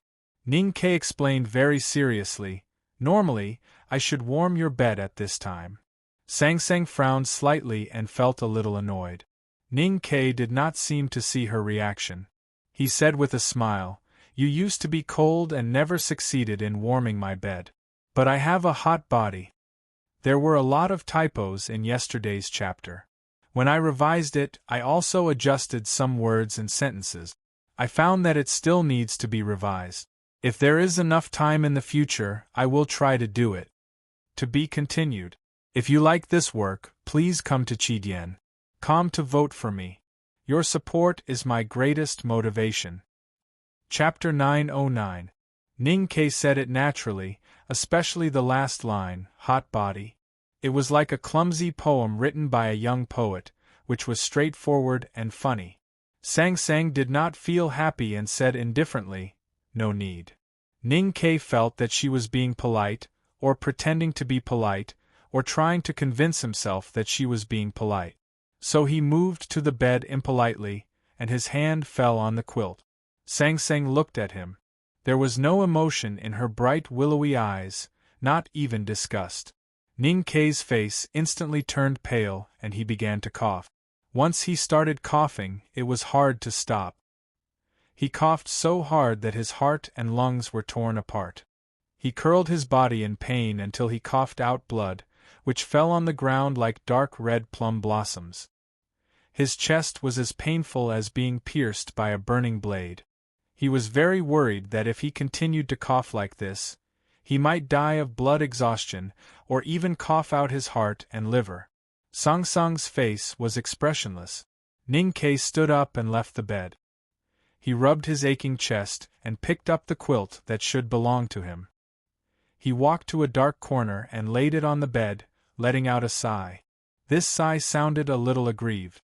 When they were in Min Mountain, he and Sang Sang always slept together. Although they had a bed and a Kong in the city of Wei, they would eventually sleep in the same bed. It was even more so after they went to Chang'an. No matter if it was the old brush pen shop or the Yanming Lake, there was only one bed that was warm. Now their positions were reversed, and he did not even have the right to sleep on the bed. Two girls in white were holding pear-wood poles and removing the gauze. Looking at this scene and hearing Ning Ke's aggrieved sigh, the girl who had talked to him in the kitchen could not help but laugh. Although she did not laugh, the smile on her face gradually began to ripple. If it were in the past, Ning Ke would definitely tease the girl in white, or pretend to be more aggrieved. But now he did not do anything, because he was worried that such teasing would make Sang Sang unhappy, and her unhappiness could easily make the girl in white disappear. He knew that she could do such a thing because she was still Haotian. If she could, she would have killed him a long time ago. Since she was willing to kill him, then she was willing to kill anyone. Ning Ke was a very cold-blooded person, but he felt that there was no need for more people to die, especially in this cold divine hall of light. He wanted to bring warmth and nothing else. The two girls in white went to the side hall to rest. The divine hall of light became particularly quiet at night. The wind and snow drifted into the hall from the balcony, but it did not lower the temperature in the hall. Ning Ke did not fall asleep. It was indeed difficult to fall asleep under such circumstances. He looked in the direction of the balcony where the wind and snow were getting heavier and heavier. Thinking that this snow had been falling for many days, he frowned slightly. The West Hill Divine Kingdom was known as the land blessed by Haotian. The 4 seasons were distinct but never harsh. Whether it was midsummer or deep winter, there was no unbearable cold or heat. It was much better than Chang'an. However, the West Hill this winter was much colder than in previous years. It started snowing early and never stopped. Ning Ke did not have the experience of living in the West Hill, but he knew that this situation was somewhat rare. He thought that the master had left Sang Sang Haotian in the human world. Would the everlasting night really come? He slowly sat up and walked to the couch to look at Sang Sang. Sang Sang closed her eyes, her eyelashes fluttering gently. The length and distance of each eyelash were so precise that they looked like they were drawn. It was unreal. Ning Ke looked at her quietly for a long time. He looked at her eyes and the indifference between them.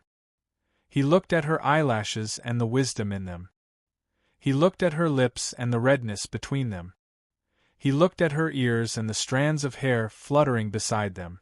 He did not know if she was asleep or if Hao Yin needed to sleep. But he knew that even if she was asleep, the changes around her could not escape her perception. But she did not wake up.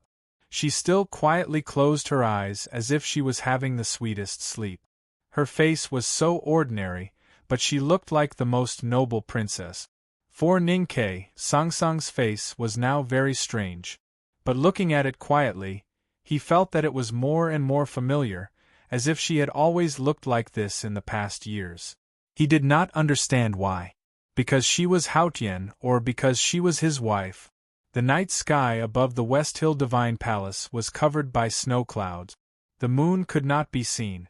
It was dark and quiet inside the Divine Hall of Light, so they could hear the sound of snow falling. His voice was as clean as snow, so soft and fragile. If you want to end the fate between us, so you want me to repay what I owe you, then what about you? Shouldn't you return what belongs to me to me? Sang Sang opened her eyes. Her slender willow-shaped eyes were extremely bright, without any residual sleepiness or laziness, because she had not fallen asleep. She looked at Ning Ke and asked expressionlessly, "Such as?" Ning Ke thought for a while and did not continue. In his opinion, those things were what he should do. As a proud human being, how could he be as boring as Hao Yin? He looked between his legs and said helplessly, "Such as this? It's really inconvenient to lose something, especially when it's convenient." Sang Sang closed her eyes again, and did not say another word. Ning Ke said, "I will continue to look at you, so please do not suddenly open your eyes later. Although you look more ordinary now, suddenly opening your eyes still looks like in a horror movie." Sang Sang did not respond to him. Ning Ke also did not respond to her and himself. He stood beside the bed and looked at her quietly for a long time. When he was tired, he moved a jade stool and sat beside the bed to continue watching. He watched until the wind and snow gradually subsided and the morning light gradually appeared. In the 3450th year of Daji of West Hill, there was a heavy snowfall in the West Hill Divine Kingdom. The Peach Mountain was covered with silver frost and looked exceptionally beautiful. The believers who still gathered in the villages and towns were frozen pitifully. No one knew why the West Hill, which had always been warm, would welcome such a cold winter. The hierarch and others, like Ning Ke, vaguely guessed that it might have something to do with the everlasting night. They looked at the Divine Hall of Light with even more awe. No one knew what was happening in the Divine Hall of Light. After Ning Ke opened the secluded prison and was taken into the Divine Hall, he never came out again. No news came out of the hall either. The story that was happening in the Divine Hall of Light, if one thought about it carefully, seemed a little ridiculous and childish. Of course, naivety was often the cruelest thing. If this was a game of playing house, Ning Ke would, of course, play the role of a servant. He would wake up every morning and start sweeping the courtyard. The Divine Hall of Light was so big that he would be exhausted to clean it. Then he would prepare breakfast, wash the dishes, wash the clothes, make lunch, wash the dishes, mop the floor, prepare dinner, wash the dishes, wash Song Song's feet, and finally drag his tired body to sleep. He ate leftovers and even washed his feet with Song Song's leftover water. For devout Hao Yin believers like the hierarch, they would probably be willing to drink the water from the copper basin directly into their stomachs because it had the taste of Hao Yin. However, Ning Ke did not have such a perverted belief, so he naturally could not be perverted.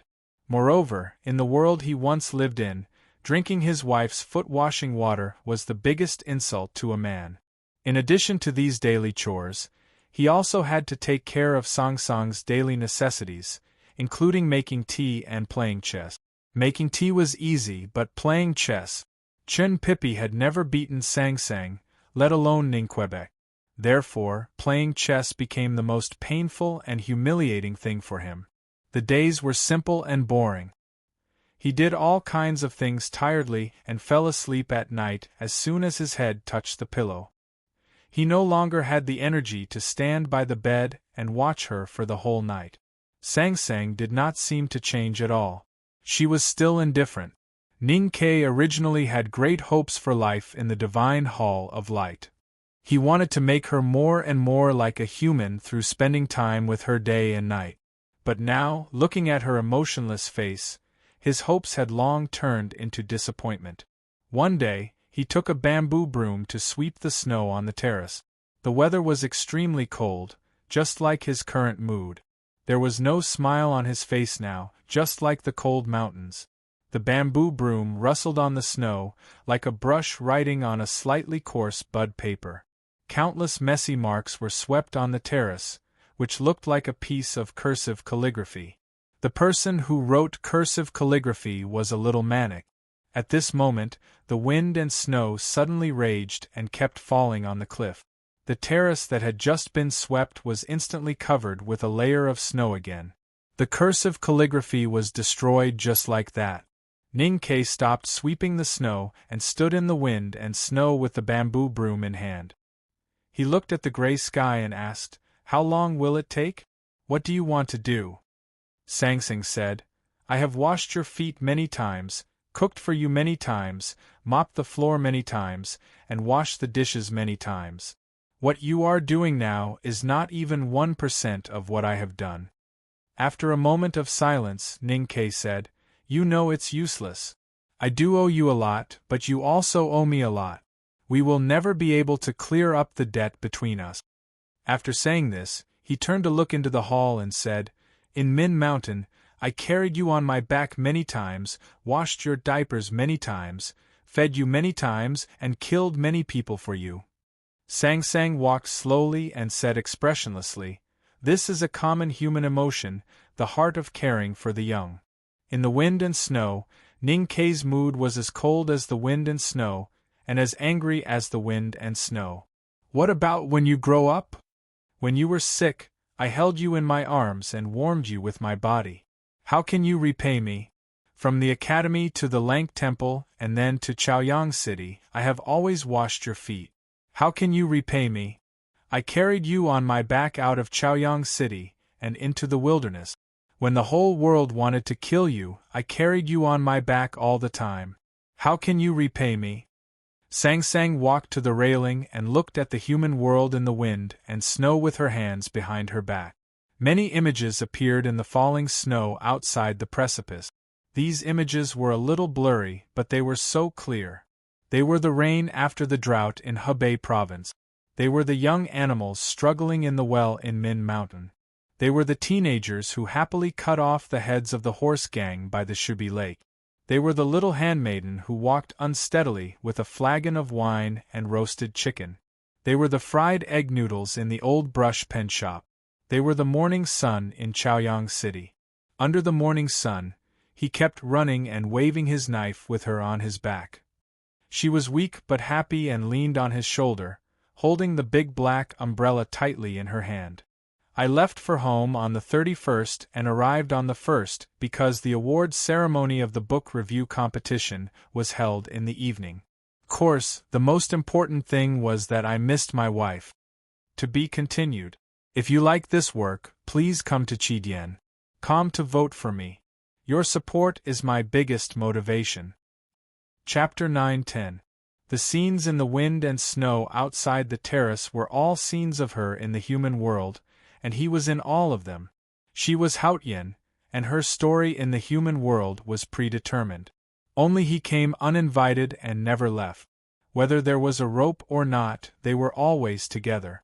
She could be completely indifferent to the human world, but not to him. Sang Sang looked at the human world in the wind and snow, and her willowy eyes became brighter and brighter. Her left eye was filled with infinite memories and emotions, and her right eye was filled with infinite hatred and anger. These two completely different emotions were cause and effect for each other.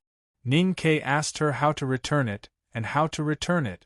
I'm ready to forgive your great disrespect and grant you immortality. She looked at Ning Ke and said emotionlessly, but you don't accept it, so you have to sink forever.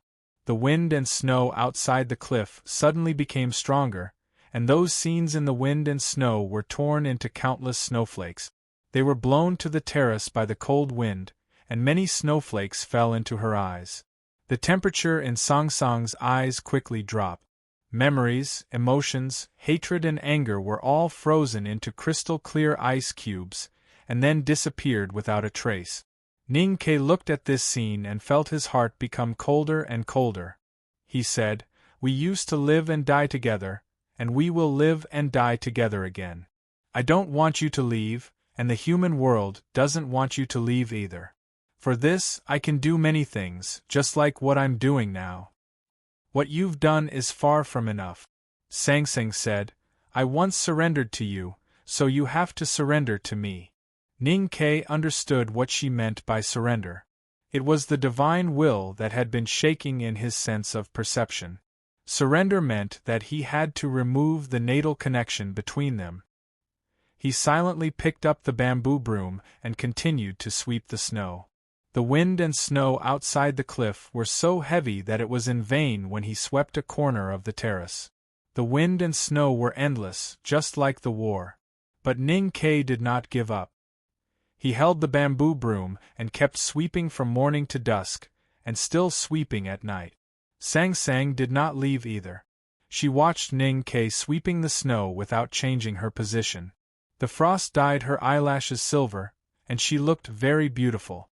Late at night, the snow finally stopped. Ning Ke continued to wave the bamboo broom and swept all the snow off the cliff. He didn't stop until there was no snow left on the terrace. He was just an ordinary person now. After sweeping for a whole day, his back was already sore. A simple straightening movement made him frown in pain. You see, as long as you keep sweeping, you can always sweep, because the snow can't fall forever. He looked at Sang Sang and continued, "I'm not afraid of sinking forever, because I never believe in eternity.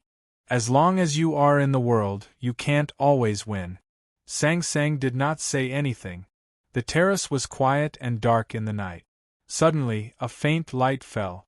The balcony of the Divine Hall of Light, and even the entire Peach Mountain, became lively. Although it was still cold, it was more beautiful. Ning Ke looked up at the night sky and saw a crack in the gloomy snowy clouds. The bright moon was passing through it and shining its moonlight on the world. He smiled and greeted it. Sang Sang glanced at the bright moon and still did not say anything. The night clouds gradually separated and became thinner. The bright moon became brighter and brighter, and the moonlight shining on the mountains and fields became more abundant. The whole world was plated with a layer of silver halo. The mountains around the West Hill Divine Palace were especially beautiful under the moonlight. The snow divided into various shapes by the mountain terrain seemed to have become Ning Ke and Song Song's favorite things. Since it was their favorite, it was naturally the most beautiful in their eyes. Ning Ke put the bamboo broom in the corner and walked to the railing.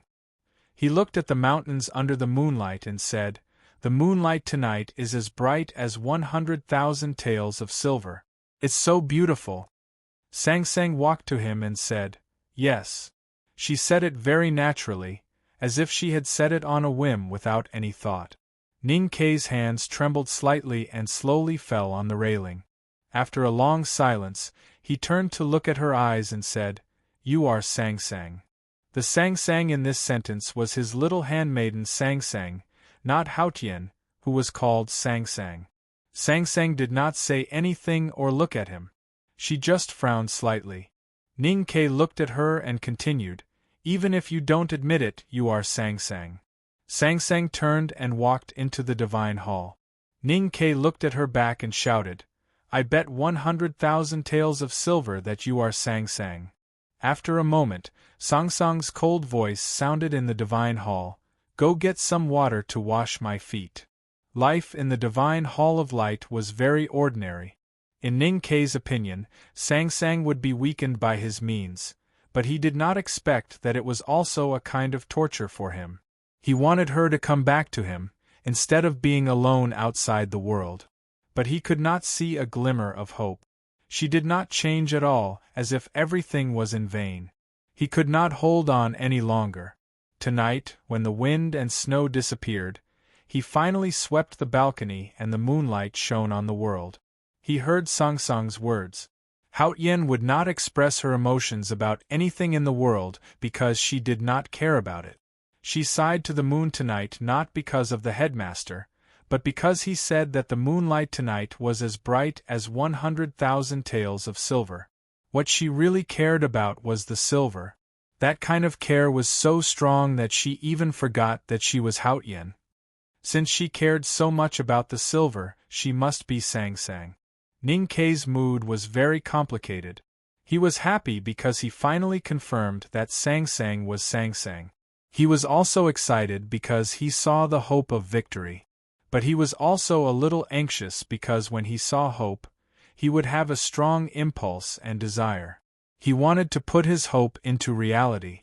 Because of these complicated feelings, he washed Song Song's feet for a long time tonight.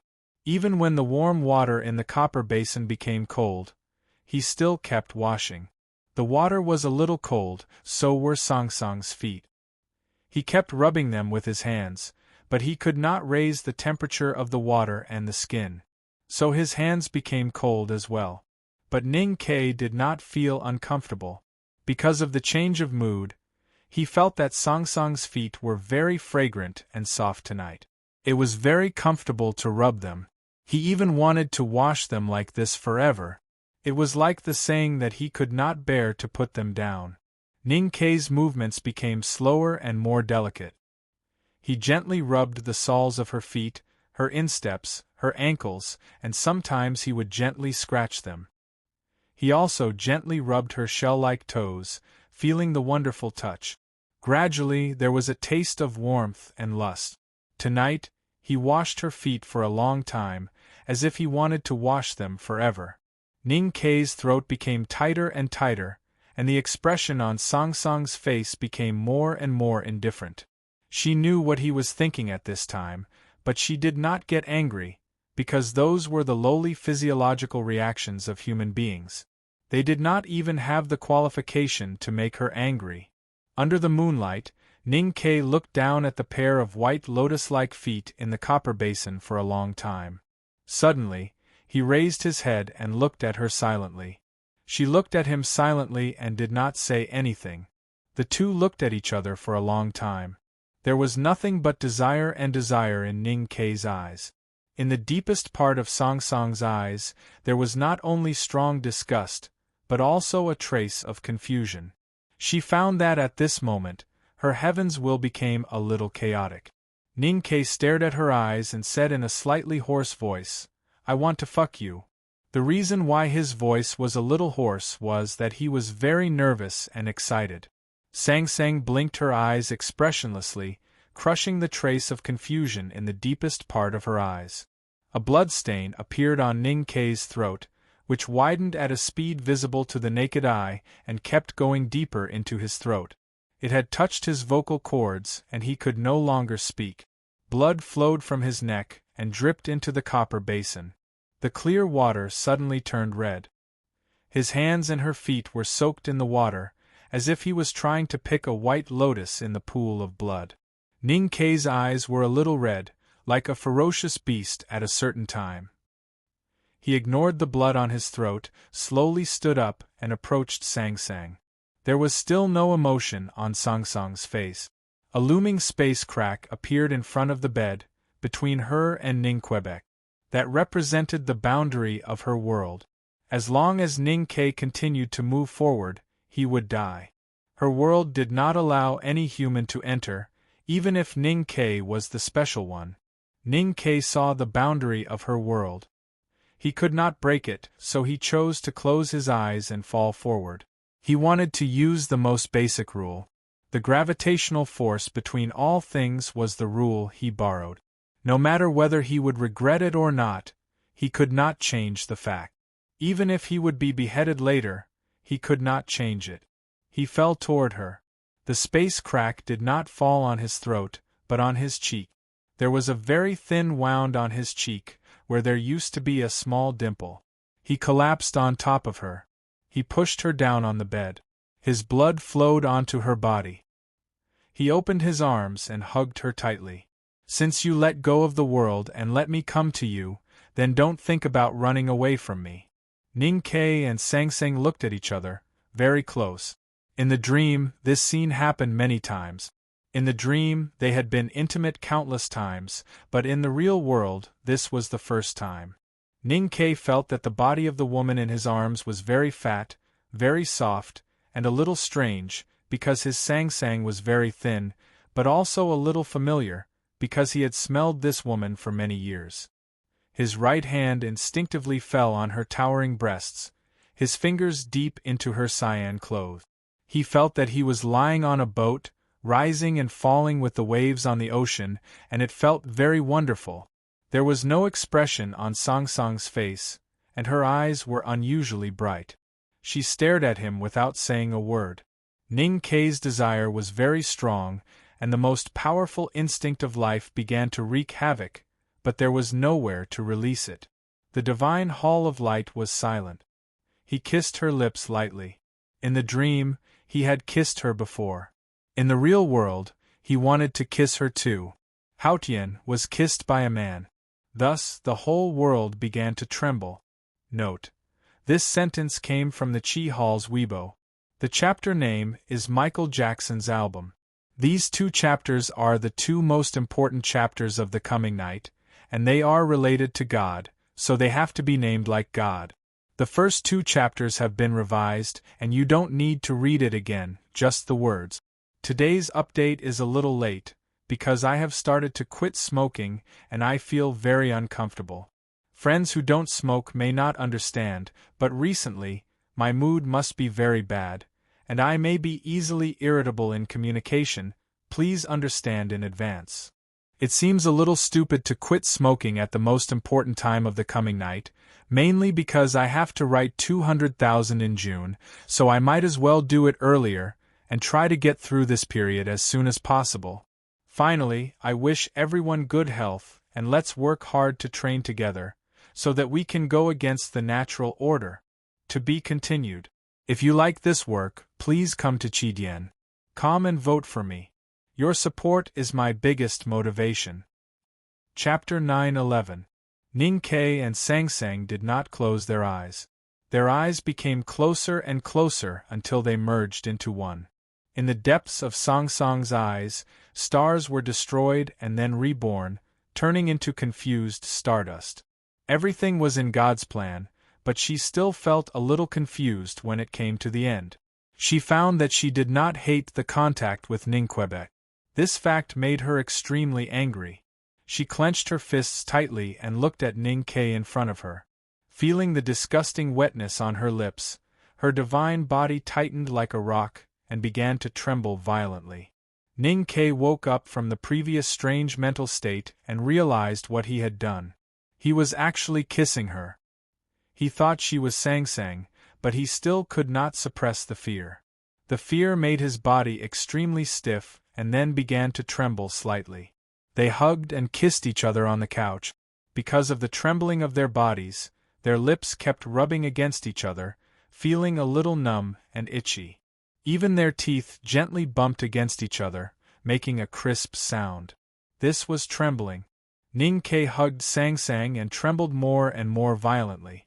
The bones and joints in his body began to make cracking sounds. She also kept trembling. The cyan dress on her body made a faint cracking sound, as if it was cracking somewhere. They trembled more and more violently. Then there was a boom. The couch under them collapsed. Ning Ke and Sang Sang fell on the hard ground of the divine hall.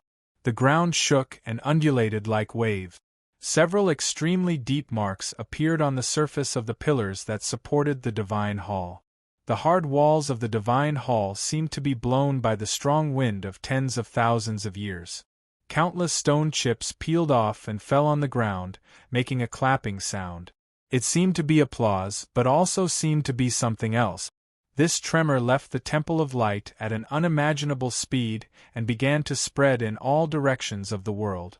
The snow covering the cliffs began to peel off one after another, forming countless small snow waterfalls. The peach blossoms that were frozen by the snow broke off the surface of the frost, revealing their beautiful faces in the cold wind. The strangely shaped stone drums on the 1,000-mile-long dike of the Song Kingdom started jumping up and down, smashing countless reefs and splashing black sea mud into the air. The drums buzzed like war drums. Along with the drumming, countless storms were born in the depths of the sea. The black seawater rolled as if it was boiling, and the dark clouds in the sky twisted like wet clothes in the hands of a deity. It was a great sound. The Ink Lake in the Mogan Mountain of the Great River Kingdom splashed with countless splashes. Emo Shanshan sat by the lake and looked at the restless lake water. She did not know what had happened, but she felt a little lost and perplexed. Looking back at the mountain hut decorated with lanterns and streamers at the foot of the mountain, she felt inexplicably sad and slowly shed 2 lines of tears. The great swamp was also shaking. The white reeds in the wind and snow looked so pitiful. The lake water poured into the river, and then out of the city of Lincoln. Yi Su and hundreds of poor men were repairing the waterway in the winter. He looked back at the West Hill Divine Kingdom thoughtfully as he looked at the dirty water flowing over his feet. In Yi Su's shabby house, Tang Xiaotang sat by the bed and used a spoon to put the chicken soup into Chen Pippi's mouth. The soup in the spoon suddenly rippled. The whole world was shaking. There were countless earthquakes in Haotian's world. Not many houses collapsed and not many people died, but everyone felt it. The divine halls of West Hill was at the center of the trembling. People on the Peach Mountain felt it most clearly. Thousands of divine priests and deacons put on their clothes and ran out of their houses to look at the divine hall of light with fear written all over their faces. Tens of thousands of believers in the villages and towns at the foot of the mountain were also awakened by the trembling. They rubbed their eyes and helped each other out of their houses into the wind and snow. They looked in the direction of the divine halls of West Hill and did not know what to say. The hierarch, Yi Hongyu, Zhao Nanhai and the others came to the divine hall of light. They looked extremely solemn, but no one dared to step into the divine hall. The world gradually stopped shaking. The eaves of the divine hall of light collapsed and the pillars were about to fall. But it did not collapse. Under the moonlight, it looked like the scene after a storm. The divine hall of light was quiet again. Ning Ke held Sang Sang in his arms and lay on the rubble of the bed. The friction between their lips and their bodies was no longer as intense as before. It became a gentle breeze, lingering between them. Like a gentle breeze, Ning Ke's mind gradually calmed down, while Song Song's eyes became more and more confused. She felt that she was immersed in the most wonderful warmth, as if she was floating in the sea in midsummer. She felt that she was embracing the most real warmth, as if she was embracing the ocean under the sun. When he first entered the awareness state, he had seen a sea. It was not until now that he remembered that when he first perceived the sea through meditation, he was holding her as a little girl in his arms. Now he finally returned to the warm sea again. He did not want to leave again. He held her in his arms and kissed her lips gently. Other than that, he did nothing else. The two gently embraced each other and leaned on each other tightly. The slightly cold winter wind entered his lips from her lips. It was like they were breathing each other's breath. The warmth of life passed from her body to his. It was like their heartbeat. There was only her in his world and only him in hers. Ning Ke and Sang Sang entered a wonderful state of mind at the same time. After a long time, Sang Sang shivered on her body, and Sang Sang shivered under his body. There was no winner or loser in this battle between heaven and man, or between man and woman. They finally achieved the great harmony of life between love and hate. The front hall of the divine hall of light collapsed. Smoke and dust rushed into the night sky and covered the eyes of the moon. In the loud bang, the divine priests and deacons of the West Hill Divine Palace on the cliff platform became extremely pale. Thousands of people subconsciously rushed to the divine hall of light and then stopped uneasily. The hierarch lord became extremely serious, but he did not dare to do anything. He even felt that it was a blasphemy to speculate. In the early morning, Ning Ke woke up from that wonderful mental state and realized what had happened last night. He looked at Song Song's face in silence. His silence was different from the silence of men in the morning. There was no awkwardness, only vigilance. Since they were in love, he did not know what would happen after they fell in love. All of a sudden, his body emitted some wonderful sounds. It was the sound of snow water flowing over the gravel and the sound of the sea of clouds drifting over the foothills. He heard the most wonderful sounds in nature and realized that after this night, his ocean of chi and mountain of snow that had been locked had regained their freedom. Sleeping with Haotian could bring such a return? He looked at Song Song's face and smiled. He thought that it was the best deal in the world to marry such a wife. Sang Sang closed her eyes as if she was still sleeping like a human. Her breath was very long and subtle. If one did not pay attention, he would even think that she was not breathing. His long and steady breathing suddenly became hurried. She opened her eyes and looked at Ning Quebec deep in her eyes. The sea of stars composed of billions of stars began to surge violently with endless power hidden in it. I will, after all, Ning Ke was a human being. It was inevitable that he felt a little uneasy for Haotian to do such a thing. He subconsciously wanted to defend himself, but he did not even have the time to say that he would take responsibility. An extremely angry roar burst out from Song Song's lip. It sounded like the most terrible wind in the wilderness passing through the skull of a bison on a dry riverbed. Ning Ke's arm was instantly broken into 20 pieces. Each piece represented a year that he had been with her. She had forgotten all of these 20 years, so he could no longer hold her. A terrible power raged on the ground of the divine hall like a hurricane. Before he could react, he was thrown dozens of feet away and hit heavily on the wall of the divine hall. The wall was originally painted with murals of ancient myths in the West Hill scriptures. After the tremor last night, the murals were seriously damaged and had long lost their colors. At this time, after being hit by Ning Ke, the remaining surface of the wall peeled off even more.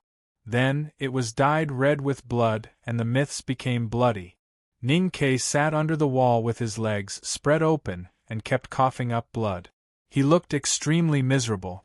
Sang Sang floated in front of him. There was no emotion on her face, and her face was extremely pale. Ning Ke looked at her and grinned. His teeth were full of blood, as if he had bitten her plump body. But his eyes were full of loneliness and disappointment. The cold wind in the divine hall of light was piercingly cold. He clearly felt that the power of rules was seeping into his body along with the cold wind, and was about to lock his snow mountain and ocean of chi again. Did nothing change after all? Ning Ke finally understood how the Empress felt at the last moment of her life. Looking at the pale Sang Sang, the loneliness and disappointment in his eyes were swept away and became extremely calm and fierce. Although you were my handmaiden, you were never my slave. He stood up and looked at her with a smile. So I don't want to continue to be your slave. The cold wind rose again, and his great spirit suddenly burst out.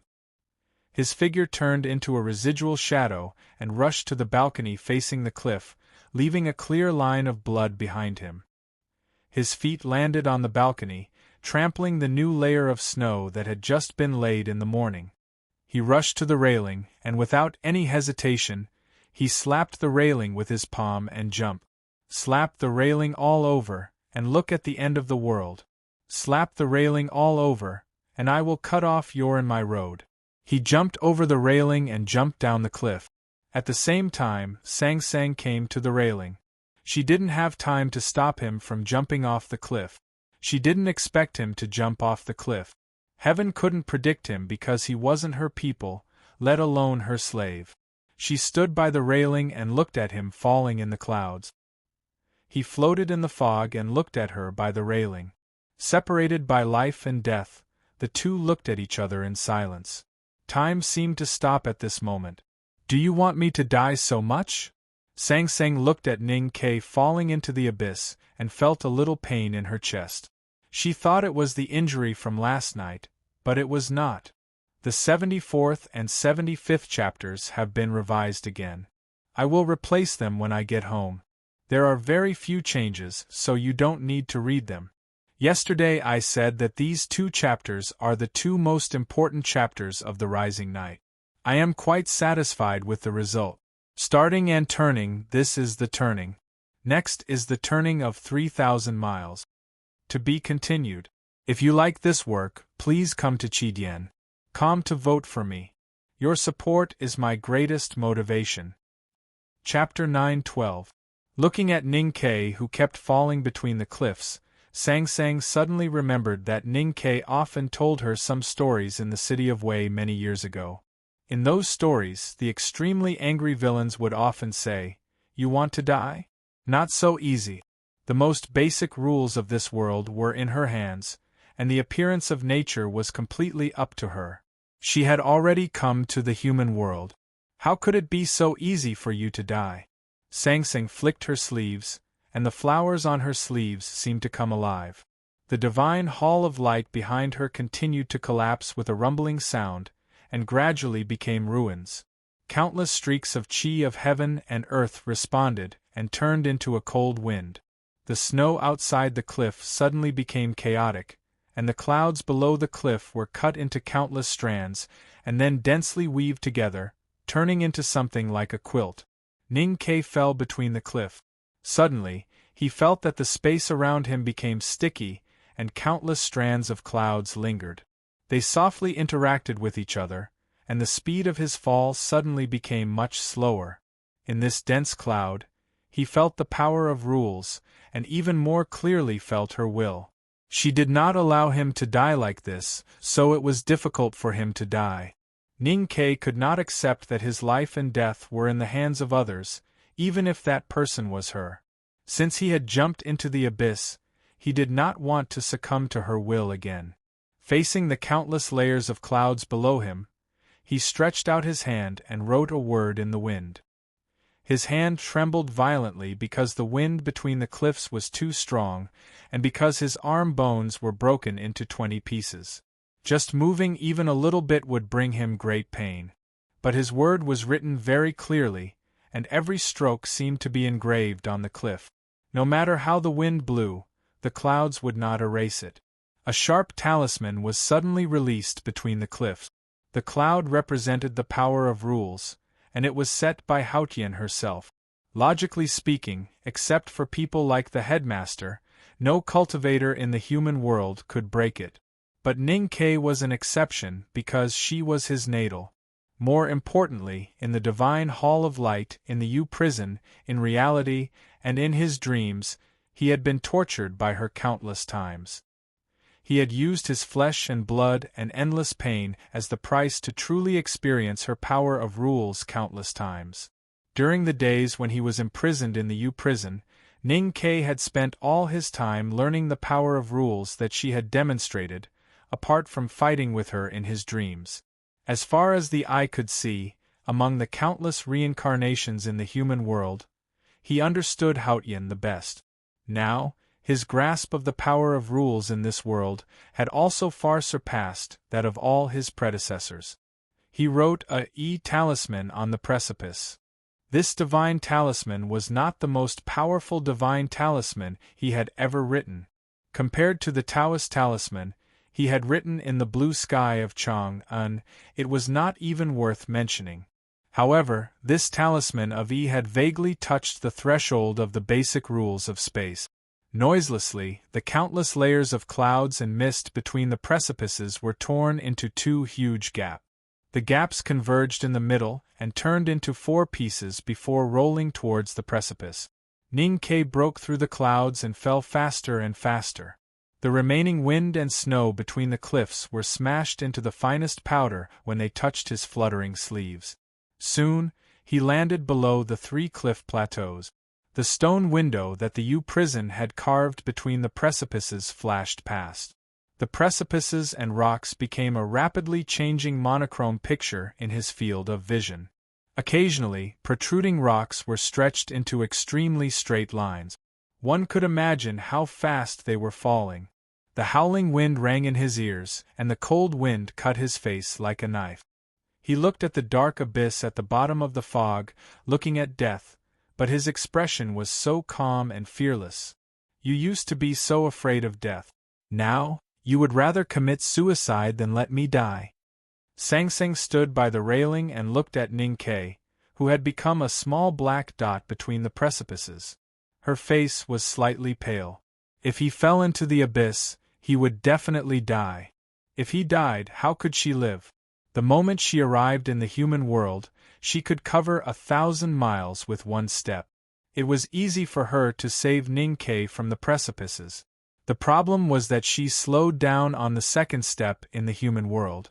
Because the headmaster had poured the mortal dust into her body, her aura had become a little turbid, and she could no longer leave the earth.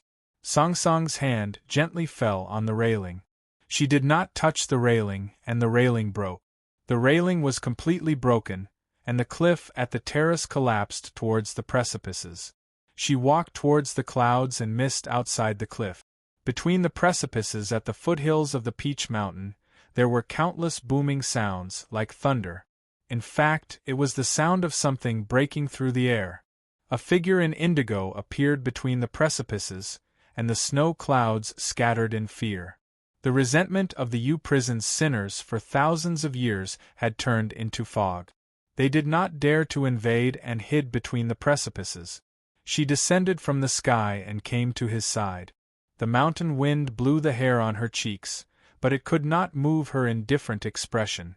She and Ning Ke fell into the abyss side by side in the wind. She did not look at him, but her will fell on him.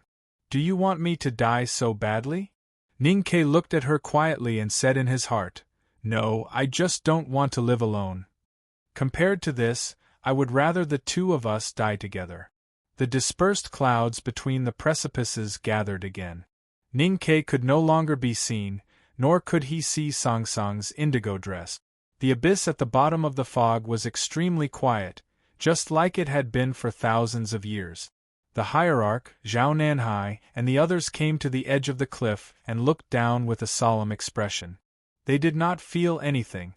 After a moment, there was a sudden violent vibration from the abyss below the precipices. Something must have fallen heavily on the ground of the abyss. The terrifying impact force from the bottom of the fog rose up and tore the clouds between the cliffs apart again. Even the precipice that was attached to various Taoist formations had many cracks on it. The sect leader and the others all had ugly expressions on their faces.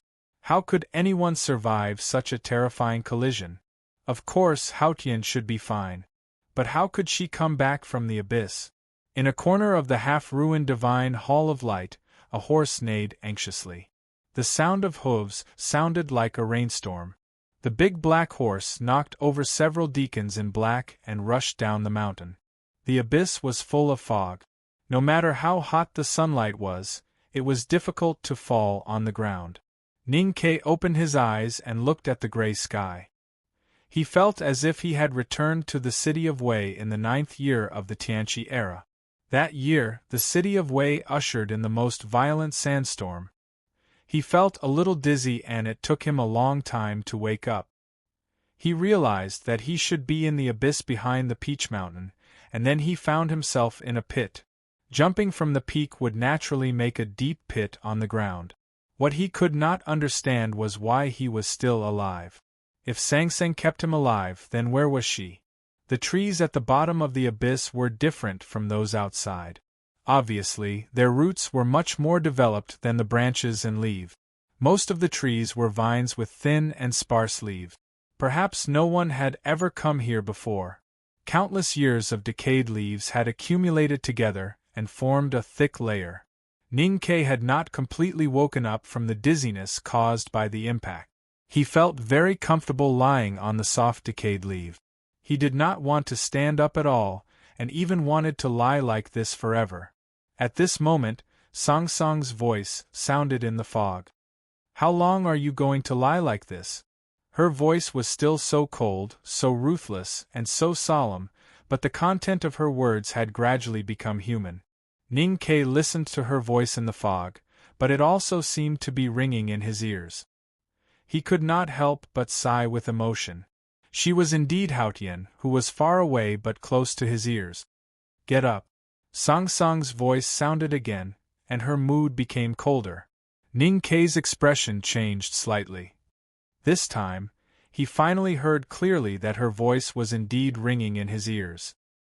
He endured the pain and turned around, only to find that she was under him. There was a very big pit on the ground in the fog forest, and the bottom of the pit was full of decayed leaves. Sang Sang was lying among the decayed leaves. She was tall and fat, and in the fog of decayed leaves, she was like the earth. Ning Ke was held in her arms, and he looked like a child. Ning Ke rolled away from her arms with difficulty. He tried to bend his elbow to sit up, but found that he was in great pain. He did not know how many bones in his body were broken, and he spat out a mouthful of dirty black blood. Sang Sang stood up. Her body was perfect, and she was not hurt at all when she hit the ground from such a high place. Even her indigo dress was not torn, and only a few leaves were stuck on it. She reached out and pushed her scattered black hair behind her shoulders. She looked at Ning Ke, who was rolling in pain and coughing up blood, and said indifferently, "Don't think you can escape from my palm." Ning Ke's mouth and nose were constantly overflowing with blood, and he looked very miserable. Hearing her words, he felt a little funny and also a little sad. He said, "I am not that monkey. If I really want to die, no one can stop me." Sang Sang slightly squinted her eyes, and she was very disgusted to hear his answer. She said, "In front of me, even if you want to die, it is not so easy." After saying this, she reached out her right hand and put it on his body. The clear light between her fingers illuminated the fog and Ning Ke's cheek. The clear light gradually became stronger, and Song Song's face became slightly pale. His injuries were recovering at a speed visible to the naked eye. The broken bones were reassembled, and the ruptured internal organs were repaired. The wound she left on Ning Ke's face last night also disappeared. His dimples seemed to be deeper than before, and they were filled with clear light, as if they were filled with good wine. After doing all this, she stood up, put her hands behind her back, and walked into the depths of the fog. Tranquility looked at her back for a long time, and then stood up and followed her. He was going to die, and she could not let him die. In other words, she did not want him to die. So she left the West Hill Divine Palace with him, jumped off the fog, and fell into the abyss. Now they did not have that rope, and he did not tie her to him. But that invisible rope had always been there, and they were still tightly tied together by fate. At the bottom of the abyss, the fog was thick, and the rotten leaves were soft. The two were separated by a few feet, and they walked forward in silence. Their feet stepped on the ground silently, and it was so quiet that it was frightening. They walked like this, and the surrounding scenery did not change. There were only withered vines and old trees, and a few faint crows in the fog. The moss on their shoes was getting thicker and thicker. Ning Ke looked at her back and asked, "Where are you going?" Sang Sang stopped and said indifferently, "Didn't you decide before? Tomorrow I will set off for home. I will fly from Ichang first, and then stay at the airport for a night. The day after tomorrow I will fly to the Qin Kingdom. The writing time is not fixed, and the update may be late. Good morning. To be continued. If you like this work, please come to Qidien.com to vote for me. Your support is my greatest motivation." Chapter 9:13. Sang Sang was right. In the past, when they were on the road, it was always up to Ning Ke to decide where to go. She never raised any opinions or objections. In Ning Ke's words, she was not stupid. She was just too lazy to think about such trivial things. She was used to letting him think about it. Ning Ke was silent. He walked past her and came to the front. It was only a few steps, but his breathing became rapid and his face turned pale. He had been tortured countless times these days. His arms were cut off and his blood flowed endlessly. If Sang Sang was not by his side, he would have died many times. Although he was alive and there were no scars on the surface of his body, the new flesh and blood had not completely merged with his mind. When he fell from the sky to the ground, those invisible injuries had all broken out. Every step he took, he felt that his soul was shaken and the pain was unbearable. Sang Sang felt his pain, but her expression was still indifferent. Ning Ke stood among the decaying leaves and rested for a while. He found a slightly tough tree and walked deep into the fog with his tired body and pain. The abyss under the precipice at the back of the Peach Mountain was covered by clouds all year round. There was no way to the outside world. Just like the abyss under the back of the mountain of the Academy, it had been isolated for countless years. No one knew what kind of life lived in it and what kind of dangers were hidden there. At this time, the two people walking in the fog were not worried at all, because no matter how terrible the danger was, it could not hurt Haotian. The only thing that could hurt them was each other. Sang Sang looked at Ning Ke's back, expressionless and silent. She could easily restrain him, reseal his snow mountain and ocean of Qi, and then bring him back to the West Hill Divine Palace at the top of the Peach Mountain. He would continue to be a slave and never be freed. But Ning Ke had shown her his determination to die by jumping off the cliff. Then it would be meaningless to bring him back to the West Hill Divine Palace. Besides, she had her own ideas. Since she had made up her mind, Sang Sang put her hands behind her back and followed Ning Ke casually in the thick fog. She looked at those strange vines with great interest. Ning Ke was a little tired from walking, so he sat on a stone to rest. He looked at Sang Sang, who seemed to be very relaxed in the fog, and said, "I know you look down on my methods, but I have no choice. Compared to you, I'm too weak. I don't have to cry, throw a tantrum, and threaten to hang myself to get you out of Peach Mountain. In fact, these methods should be used by you. Since you don't want to use them, I have to." Sang Sang ignored him and walked to the depths of the black vines. She opened her eyes wide and looked up curiously. Seeing her expression, Ning Ke was a little surprised, and then a little hopeful. After a while, Ning Ke regained some strength and stood up with the support of a branch. He walked to the black vines in the fog and shouted, "It's time to go."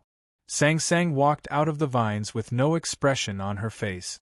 It seemed that she didn't find anything interesting. But Ning Ke noticed that there were some light red water stains on the corner of her lip. Then he saw that she was holding 7 or 8 bright red fruits in her hands behind her back.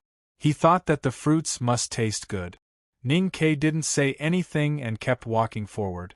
The fog in the abyss became thicker and thicker. He and Sang Sang couldn't see each other's faces clearly even though they were a few steps apart. The scenery in the fog naturally became more and more blurred. They could only vaguely see the shadows of the vines and occasionally hear some strange sounds. Sang Sang, who left the divine hall of light and came to the abyss, was obviously different. She wanted to explore the environment around her, and she wanted to taste the fruit. She began to be instinctively curious about the unknown like human beings. Of course, she would never be afraid of the unknown like human beings. Because of her growing curiosity and the lack of fear, the abyss full of fog was undoubtedly a very interesting environment for Sang Sang. She left Ning Ke from time to time and disappeared into the fog.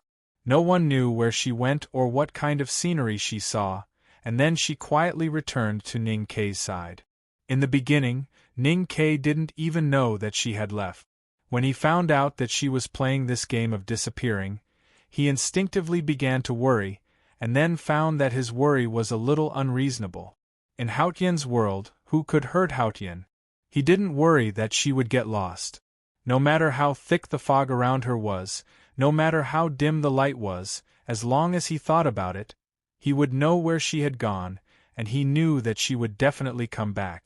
As long as she was there, he didn't need to worry about himself. The abyss was dark all year round. The fog contained the resentment of countless prisoners in the U prison on the precipice, as well as the naturally accumulated toxins. The combination of the two was extremely terrifying. After Ning Ke cultivated the Great Spirit, his body had a natural resistance to toxins. After walking in the fog for a long time, he still felt a little dizzy. At this moment, Sang Sang returned to his back. A breeze blew past, and he suddenly felt refreshed, as if he was immune to all poisons. The real danger in the abyss was not the poisonous fog, but the creatures living in it. Living in such a dangerous environment until now, these creatures had extremely strong vitality and unimaginably fatal means. Ning Ke released his psyche power into the fog, and found that whether it was the old wet vines, the snakes and beasts hidden among them, or even the rotten leaves on the ground, there were all hidden lives. He couldn't help but feel a little numb. Walking in the fog, he and Sang Sang had already encountered several strange creatures, most of which were snakes. One of them was covered with mucus, and its eyes had obviously degenerated. It relied entirely on the emerald green snake tongue to find the direction. More snakes were colorful, and even in the thick fog, they were still so eye-catching. The most terrifying thing was the swaying sound from the withered vines and the surrounding trees, and the howling that sounded like ghosts crying. Ning Ke knew that there were animals jumping in the forest, but even with his eyesight, he couldn't see their true faces clearly. He could only judge that the animals were extremely fast by the sound. Then what was hidden densely under the rotten leaves? Why did it make him so vigilant and even afraid? Sang Sang didn't feel afraid.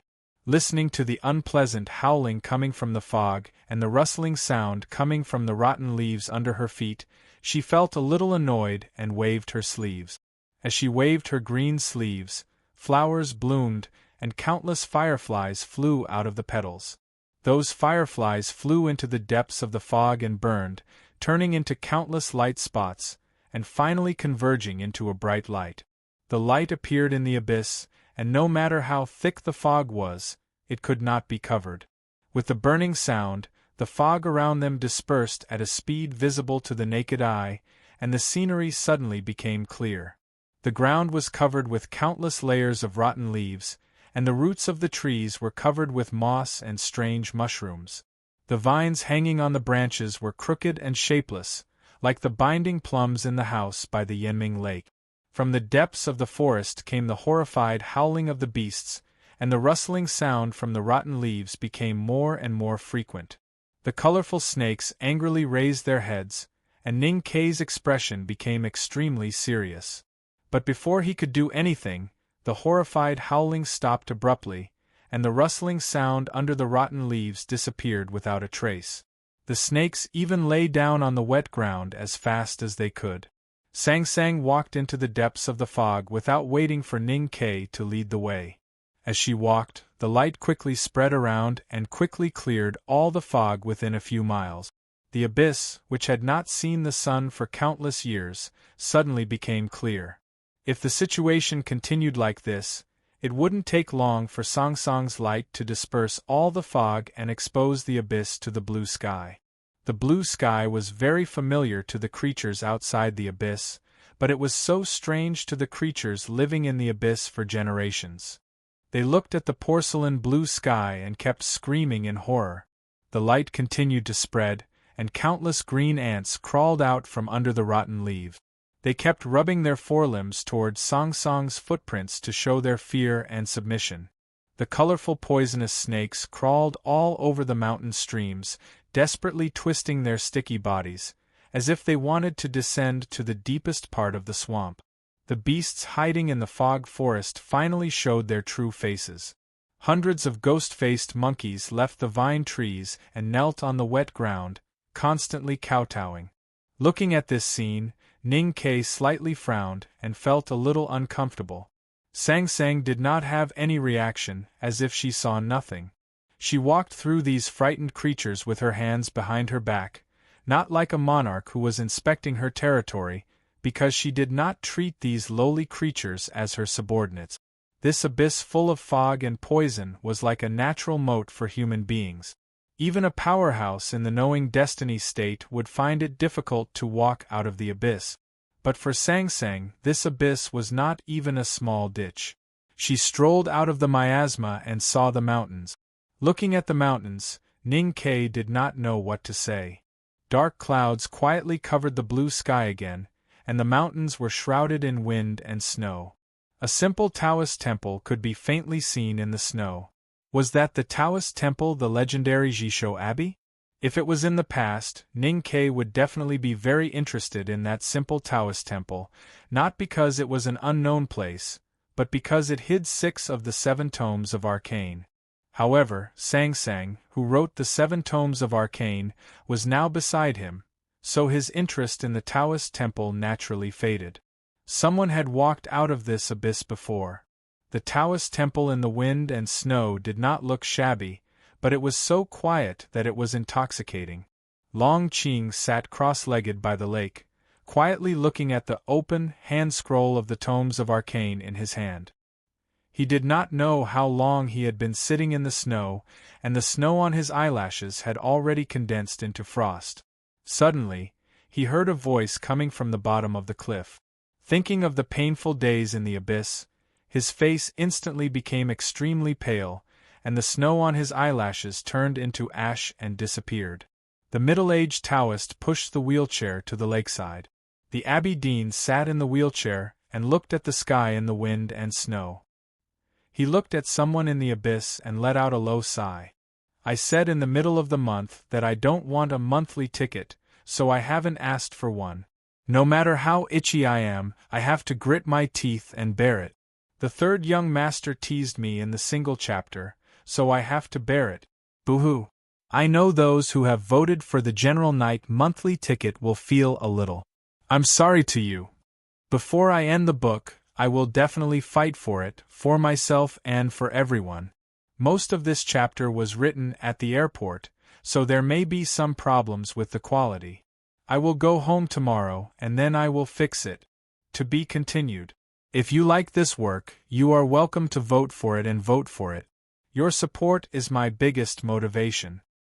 Chapter 9:14.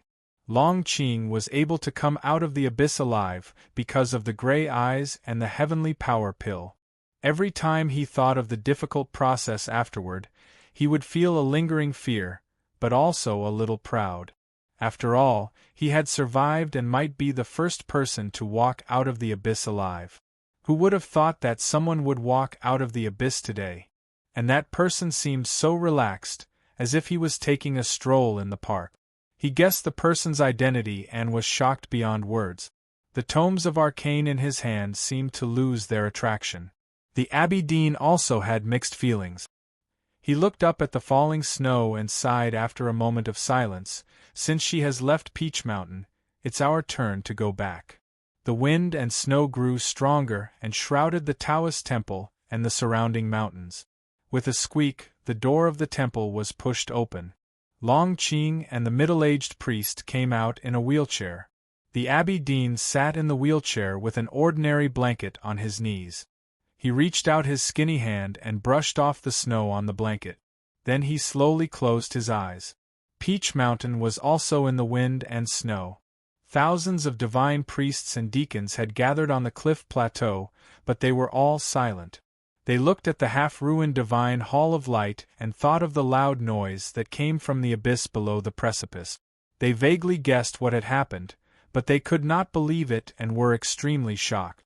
No one dared to enter the divine hall of light.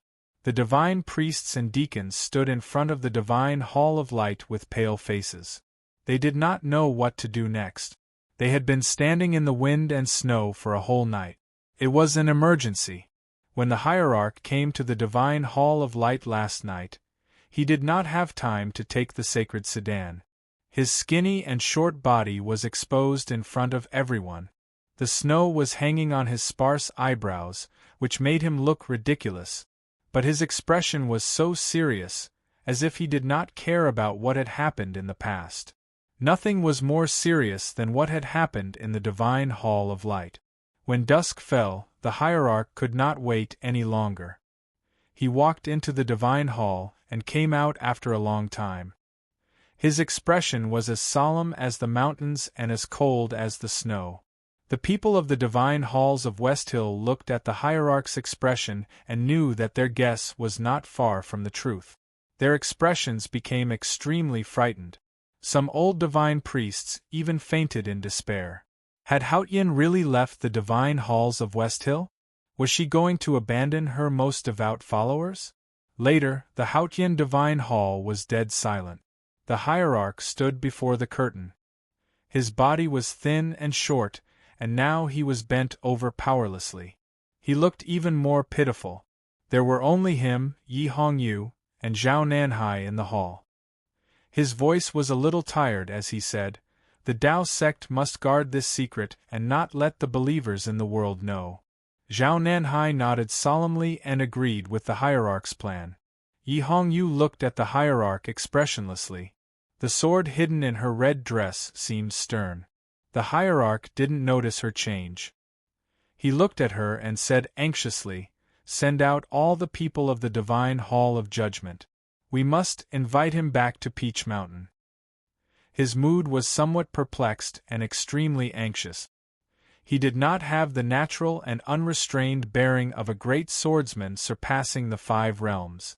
He looked like a child who had been separated from his mother on the street. Looking at the hierarch's slightly trembling eyebrows, Yi Hongyu showed a slightly mocking expression. Then she slowly raised her right hand and began to shine under the bright light behind the curtain. She was ready to draw her sword. As long as her Taoist heart moved slightly, the Taoist sword would pierce through the air. She knew that the hierarch was still powerful even though he had been seriously injured. But she did not want to wait any longer. At this moment, there was a faint noise on the mountain path below the divine hall. Then, there were hurried footsteps. Several divine priests suddenly walked into the divine hall and reported in a trembling voice, "Someone is coming." 3 people from the Jisho Abbey came to the divine halls of Westhill. Long Qing walked in front and was the vanguard. The middle-aged priest pushed the wheelchair behind him. The Abbey Dean sat in the wheelchair, looking calm and natural. His indigo robe was so clear in the thin snow that it was as pure as the sky.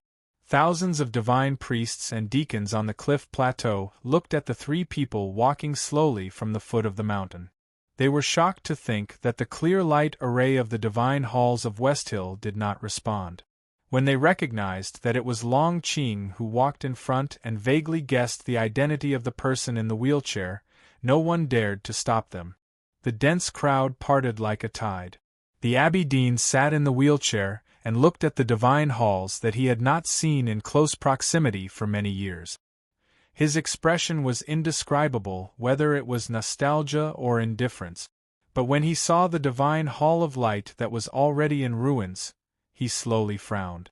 Dozens of old divine priests hurried over and then knelt in front of the wheelchair in the most humble manner. They paid their respects to the Taoist in indigo. They had lived long enough to see the true face of the Taoist in indigo. The divine priests and deacons on the cliff platform were just guessing the identity of the indigo-robed Taoist. Now seeing this scene, how could they not understand? They could not help but look at each other. Some divine priests and deacons of lower seniority were infected by the atmosphere in front of the divine hall of light and also knelt down. Zhao Nanhai, Yi Hongyu, and the people from the South Sea in the divine hall of revelation all rushed to the divine hall of light. These noblest bigwigs of Peach Mountain all paid their respects to the Taoist in indigo in the wheelchair. It was the Abbey Dean's arrangement that the South Sea people returned to the divine halls of Westhill. Now that the Abbey Dean had come to Peach Mountain, they naturally had to show their attitude. Yi Hongyu had lived in the Jisho Abbey when she was young, and her most respected brother was the Abbey Dean's disciple. How could she not kneel? There were only 2 people in the divine hall of Haotian. The Abbey Dean sat quietly in the wheelchair, and the hierarch stood in front of him with a complicated expression.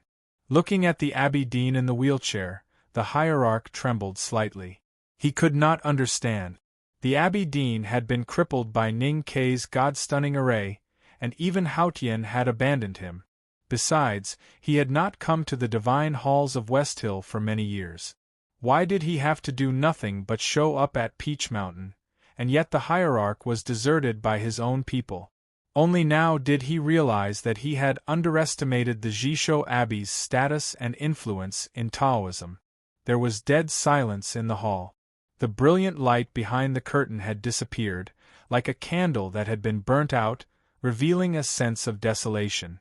The hierarch knew that he could kill the abbey dean in the wheelchair with a single thought. However, he did not dare to do anything because he was afraid. What scared him the most was that he did not understand why he was so afraid of the abbey dean. How could a cripple bring him such a sense of oppression? Finally, he knelt down in front of the wheelchair and said, "Greetings, uncle." The abbey dean said, "Have you ever called me uncle since you became the hierarch?" The hierarch lowered his head and said, "Uncle, you have traveled to the South Sea for many years. It is difficult for us to meet." The abbey dean said, "In your opinion, it is better not to meet." The hierarch did not say anything. He knew that any explanation or words would be meaningless in front of the abbey dean. He just did not understand what the abbey dean wanted to do.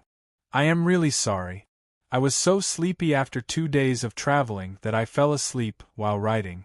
This chapter only has 2,000 words. Also, I would like to thank everyone who participated in the book review activity. Thank you for your hard work. To be continued. If you like this work, please come to Chidien.com to vote for me. Your support is my biggest motivation." Chapter 9:15. The abbey dean looked at the hierarch and said indifferently, "You want to know why I came back? You probably won't believe it, but I came back because Haotian needs my help." The hierarch was silent. He thought to himself, "You entered the state of pureness in Chang and cut off the connection with Haotian. That's why Haotian punished you. You are still a useless person. Not to mention that Haotian is omniscient and omnipotent and doesn't need the help of mortals. Even if she needs help, it shouldn't be you."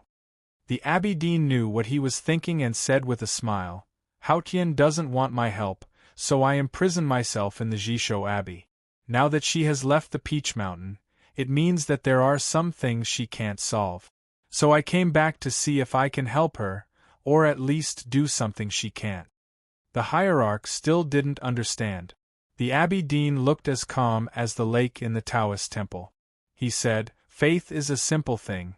Even if faith abandons you, you will not be shaken. That is true faith." Ning Ke and Sang Sang walked out of the abyss and walked among the mountains. The blue sky was already covered by thick clouds. The increasingly violent wind and snow created countless plumes of dust on the ground, blocking their sight. The two continued walking. When the wind and snow gradually calmed down, they finally came to a rugged mountain path. Then they heard a cheerful neigh coming from the front. The clopping of hooves sounded like a rainstorm, and the neighing was continuous. The big black horse galloped towards them from afar, shaking its head and wagging its tail as it ran, looking extremely happy. When the big black horse ran to Ning Ke, it was surprised to find Sang Sang was also there. It immediately lowered its head and humbly walked to Sang Sang, wagging its tail gently to please her. "Useless thing," Ning Ke said with a smile.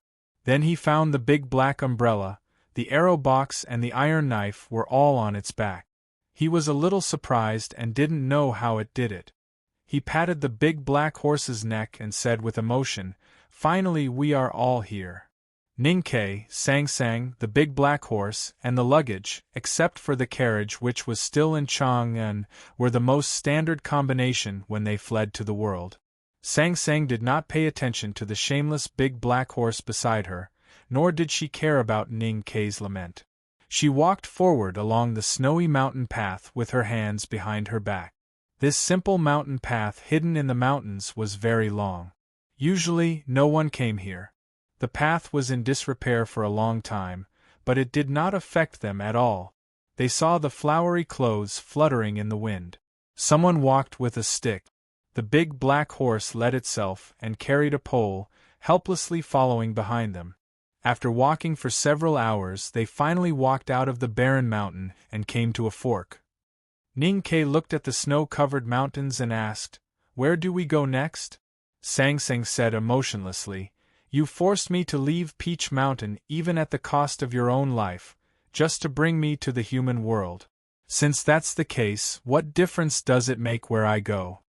Ning Ke looked at her hair floating beside her face and said, "Since you are willing to leave Peach Mountain with me, it means that you want to return to the mortal world. Then there must be a place you want to go." Sang Sang said, "I said, you lead the way." Ning Ke thought for a while and said, "We are not far from the kingdom of Song. Where should we go?" The big black horse listened to his suggestion and lowered its head. It thought to itself, "Master, you'd better not show your cleverness in front of the mistress.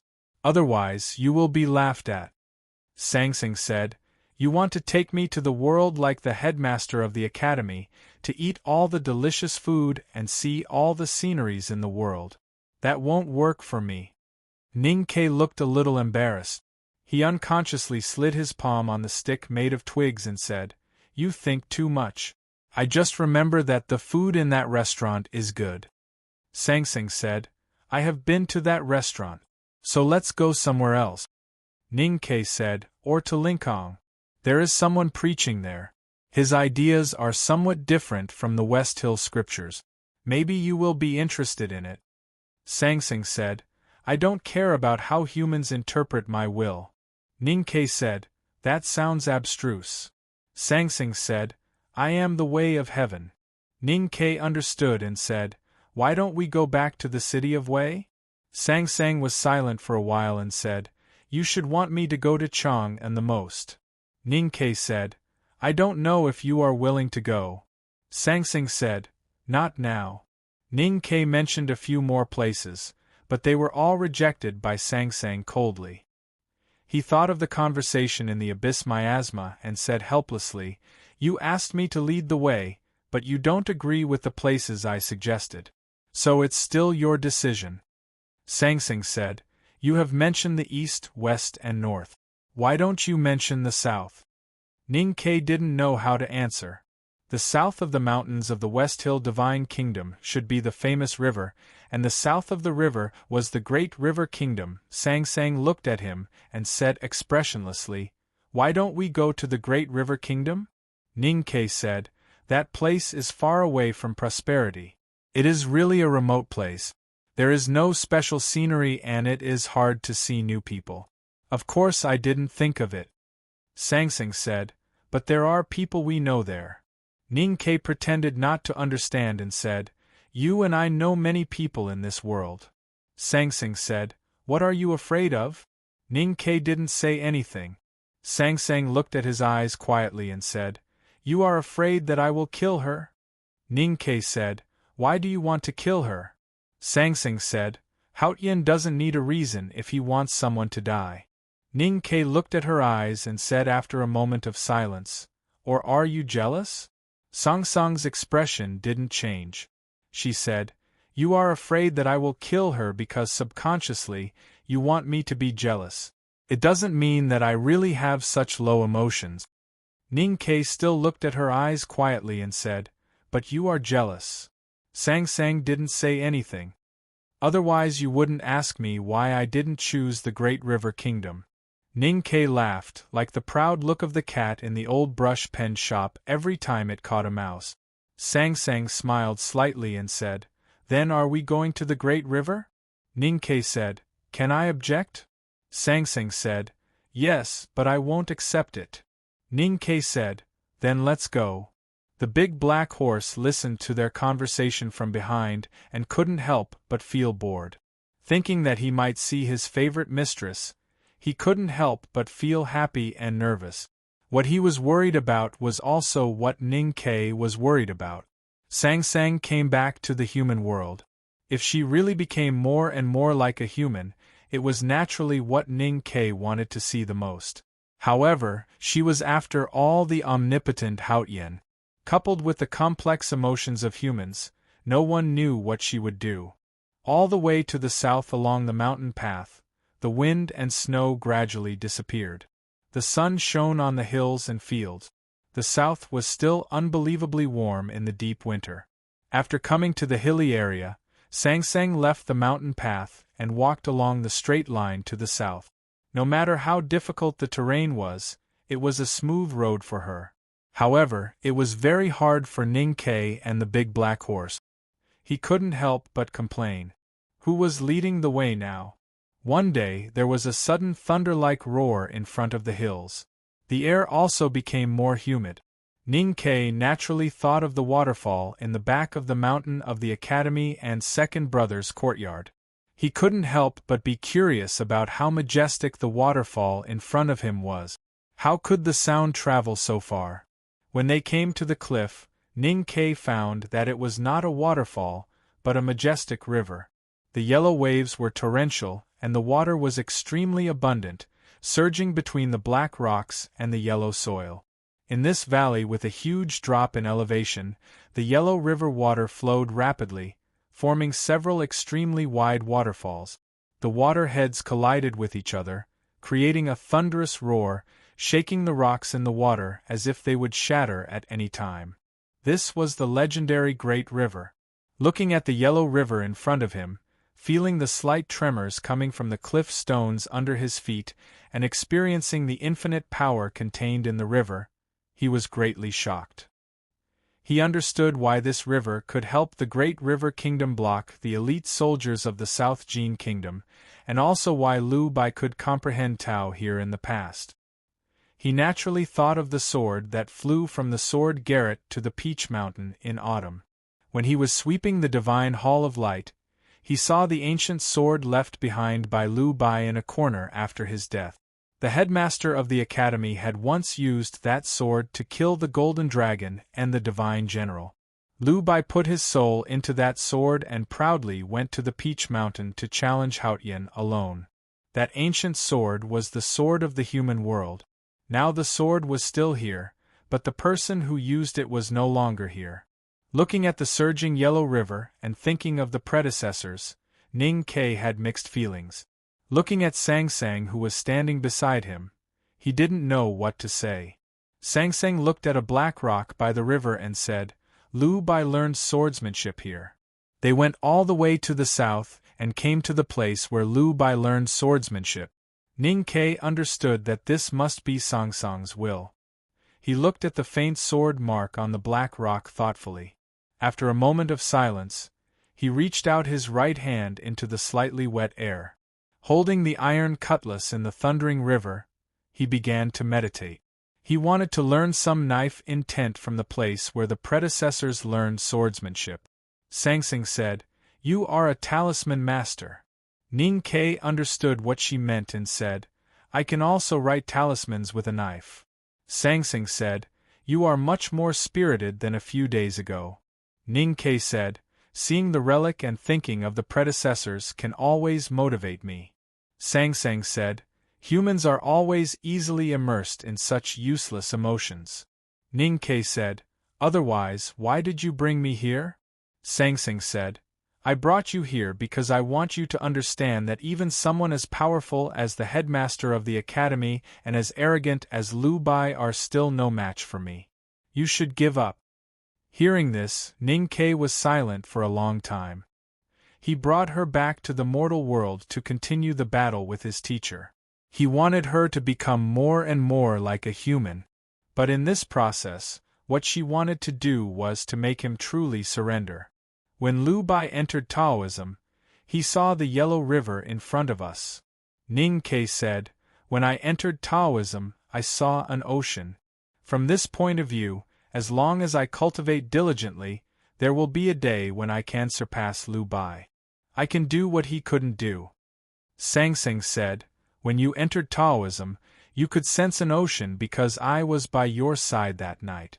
It doesn't mean that your talent in cultivation is really that high. You think too much." Ning Ke was a little annoyed and said, "Why do you care what I think? I have something to do today and tomorrow. I will speed up from the day after tomorrow." To be continued. If you like this work, please come to Chidian.com to vote for me. Your support is my greatest motivation. Chapter 9:16. The Yellow River turned into countless waterfalls here.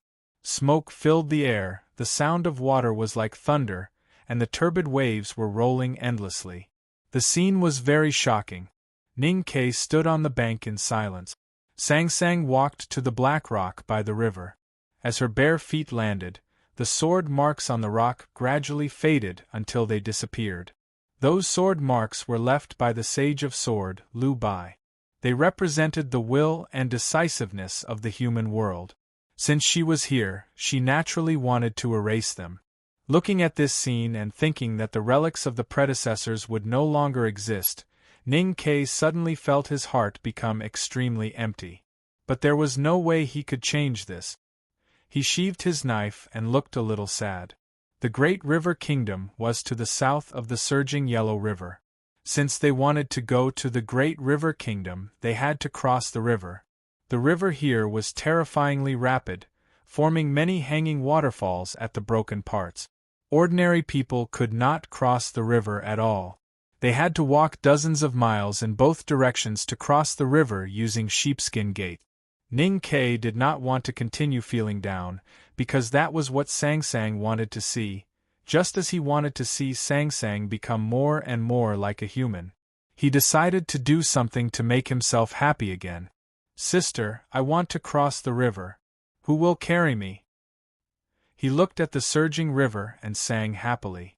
Sang Sang had heard him sing this song when she was young. She turned to look at him and said, "Your world is really noisy." After saying this, she walked into the river with her hands behind her back, as naturally and casually as if she was walking to a meadow. As her bare feet landed, the surging river suddenly stopped. It was not really stopped, but the river could not get close to her.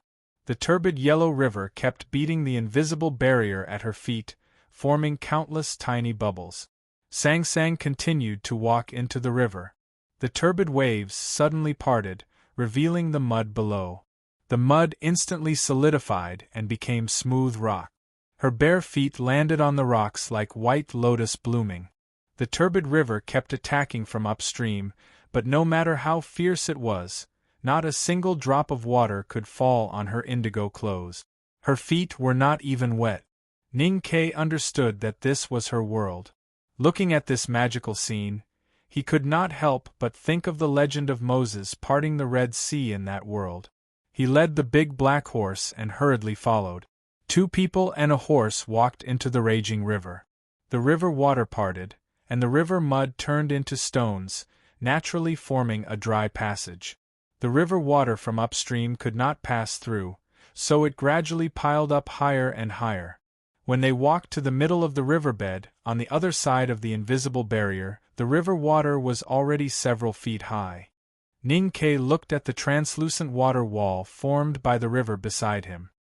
He looked at the high-speed rotating water flow and the floating fine sand inside. He wanted to reach out his fingers to touch it and even wanted to put his fingers into it to feel the sand flow and water flow inside. However, he did not dare to do anything. Such a miraculous scene was shocking and soul-stirring. He was worried that if he broke through the water wall, the river would pour onto his body. He was already a powerhouse in the knowing destiny state, but he still did not dare to confront the river head-on, because the power in the river came from nature, which was not something that ordinary humans could compete with. Sang Sang looked calm, with no trace of seriousness or vigilance. She walked slowly in front of the water wall with her hands clasped behind her back, as if she was walking in a beautiful meadow. Only Haotian could defeat nature. The yellow water wall grew higher and higher until it blocked the sun in the sky. The stone passage at the bottom of the river became extremely dark, and the big black horse's eyes gradually showed fear. Ning Ke was also very worried that the water wall would collapse.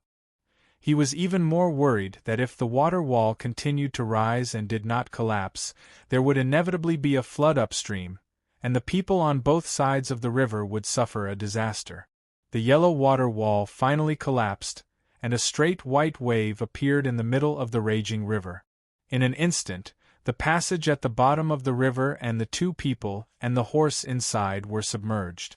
Ning Ke was not swallowed by the river, and his body was not even wet. The yellow water wall collapsed, but did not fall down, and instead flowed over the river. The passage turned into a cave in the river, and the walls of the cave were all condensed by the river water. They walked in the cave, and the light was dim, but they could clearly see every detail in the water. The light penetrated the muddy river and sprinkled on them, modeled like a painting. The river water flowed over their heads, and the sand in it flowed like a painting. Everything was like a painting. The big black horse neighed in amazement. Ning Ke opened his eyes and looked at the picturesque scenery in the river, and could not bear to blink. Only Sang Sang was calm as usual. Continuing to the south, they came to a small town with more and more people. It was a market day in the town, and it was very noisy and lively. There were all kinds of stalls along the street, selling insoles, bamboo baskets, eggs, and of course, most of them were selling food. Ning Ke looked at these scenes and gradually calmed down from the shock of seeing the wonders along the way. He held the border rope and walked casually with Sang Sang. This was his home field. There was a stall at the corner of the street, and a dark man with a white headscarf was sitting beside an iron stove. He stepped on something with his foot, and something was spinning in the pot. Sang Sang slightly lowered her head, still with her hands behind her back, and looked calm. She looked very much like an old man choosing goods in the antique market, and also like an old man checking the stored grain in the granary. Smelling the faint sweet aroma and the faint burnt aroma that was difficult to capture, she knew that the thing in the pot was sugar. She just didn't understand why the thing in the pot would keep spinning when the man stepped on it. Why was it able to pull out wisps of cloud-like things in the end? It looked very beautiful. Although the man was a little curious about the girl's tall stature, he did not care much about it. After a while, he wrapped a fluffy cloud and handed it to an excited child beside the pot. "Cotton candy. I used to buy it for you when you were little," Ning Ke said. Sang Sang still did not speak, but just looked at him quietly with a particularly focused expression. Not long after, the cotton candy in the pot was ready. The man inserted a wooden stick and handed it to her. She slightly frowned and hesitated. Ning Ke took out 2 copper coins and handed them to the man. He took the cotton candy and stuffed it into her hand. The man took the copper coins and found that they were tang coins. He was a little surprised, but also very happy. After all, in the Great River Kingdom, tang coins were more useful than the official currency. Walking out of the market, Sang Sang held the cotton candy but did not eat it. She explained to Ning Ke, "I have seen cotton candy before, but I forgot how it was made." Ning Ke thought that she was Haotian. How could she forget something that she had experienced? Sang Sang said again, "I know how it works. Why did you buy it?" Ning Ke said, "Of course I bought it to eat."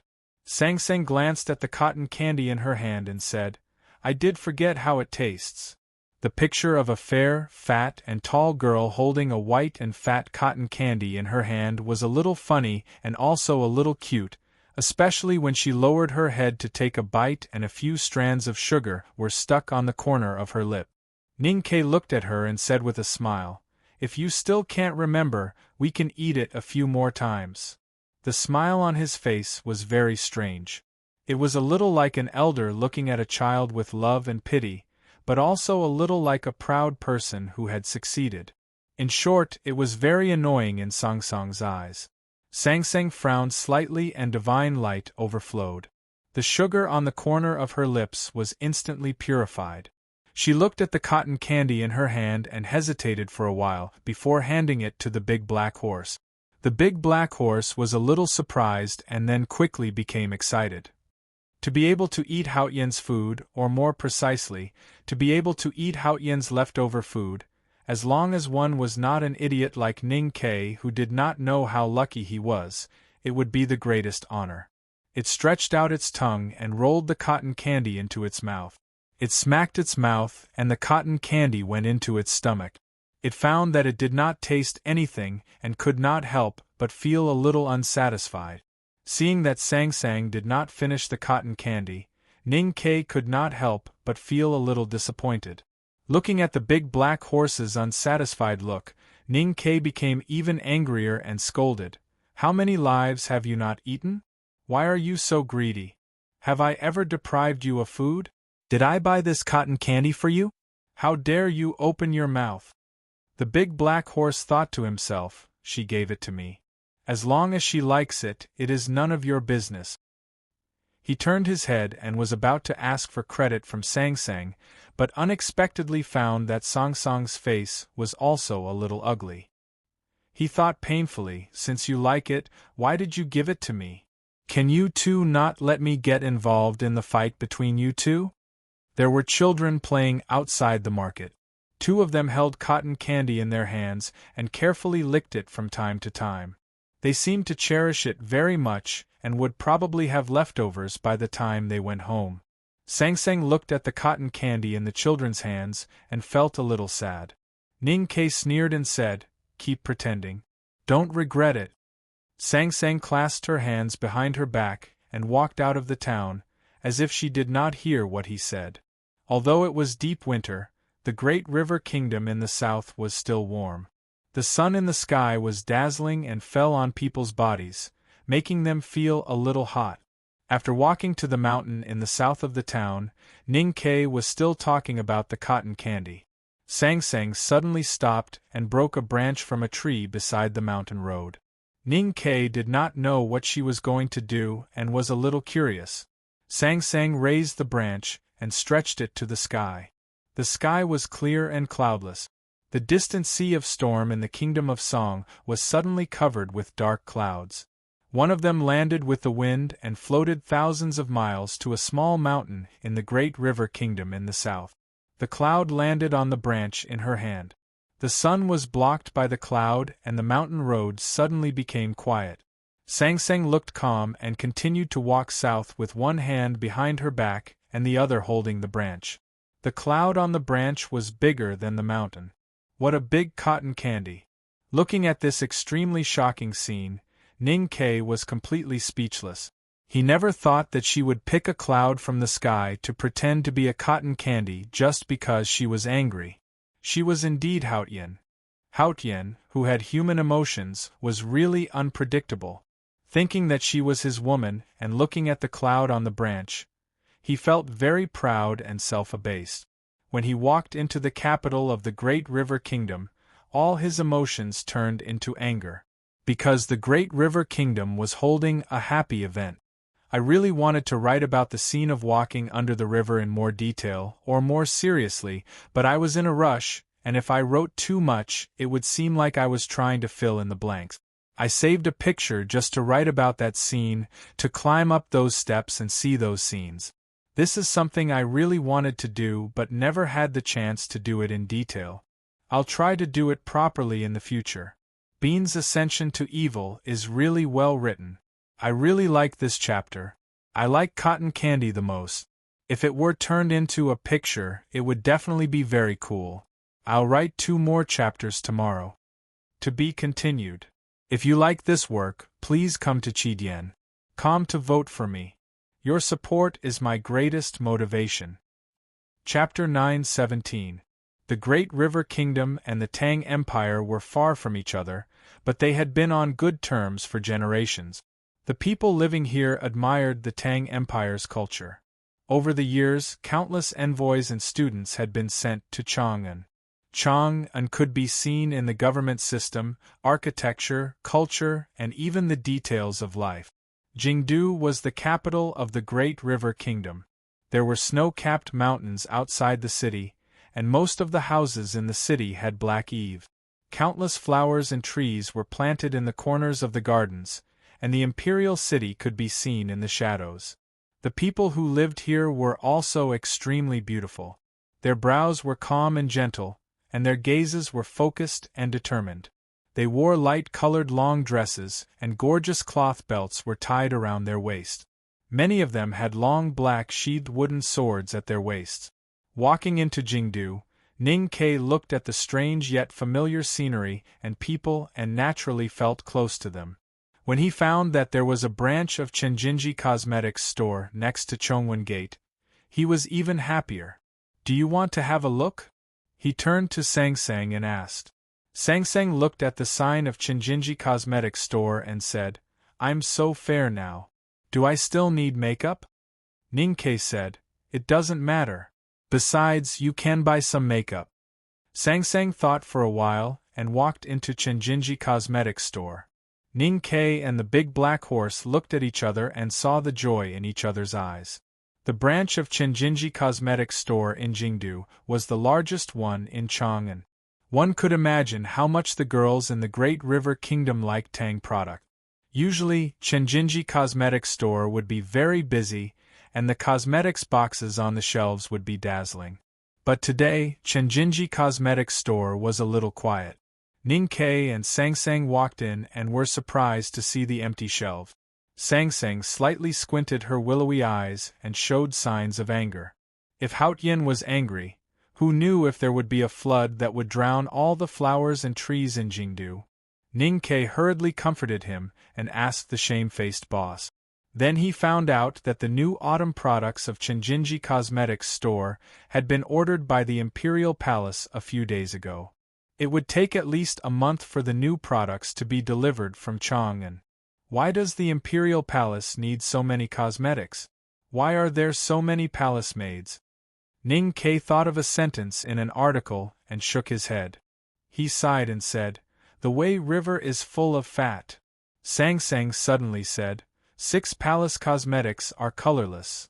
She had heard this poem from Ning Ke when she was young. Ning Ke was very uneasy. He thought that if he really broke into the palace because he was unhappy, no one would dare to say anything. He said helplessly, What are you talking about? None of them were written by one person. There were many girls who were dissatisfied like Sang Sang. 2 girls from the Great River Kingdom looked at the empty shelves and thought about the makeup for the spring festival. They couldn't help but complain, I don't know what the king is thinking. For the sake of the wedding, there's no place to buy makeup. Her companion said, Does the monarch really dare to marry her? The young girl replied, Who else is qualified to marry her except the monarch?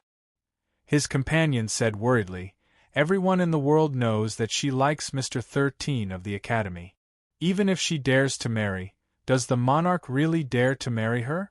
Aren't you afraid that the Tangs will be unhappy? Ning Ke and Sang Sang, who were about to go out, stopped when they heard the discussion. He didn't do anything, nor did he turn around to ask.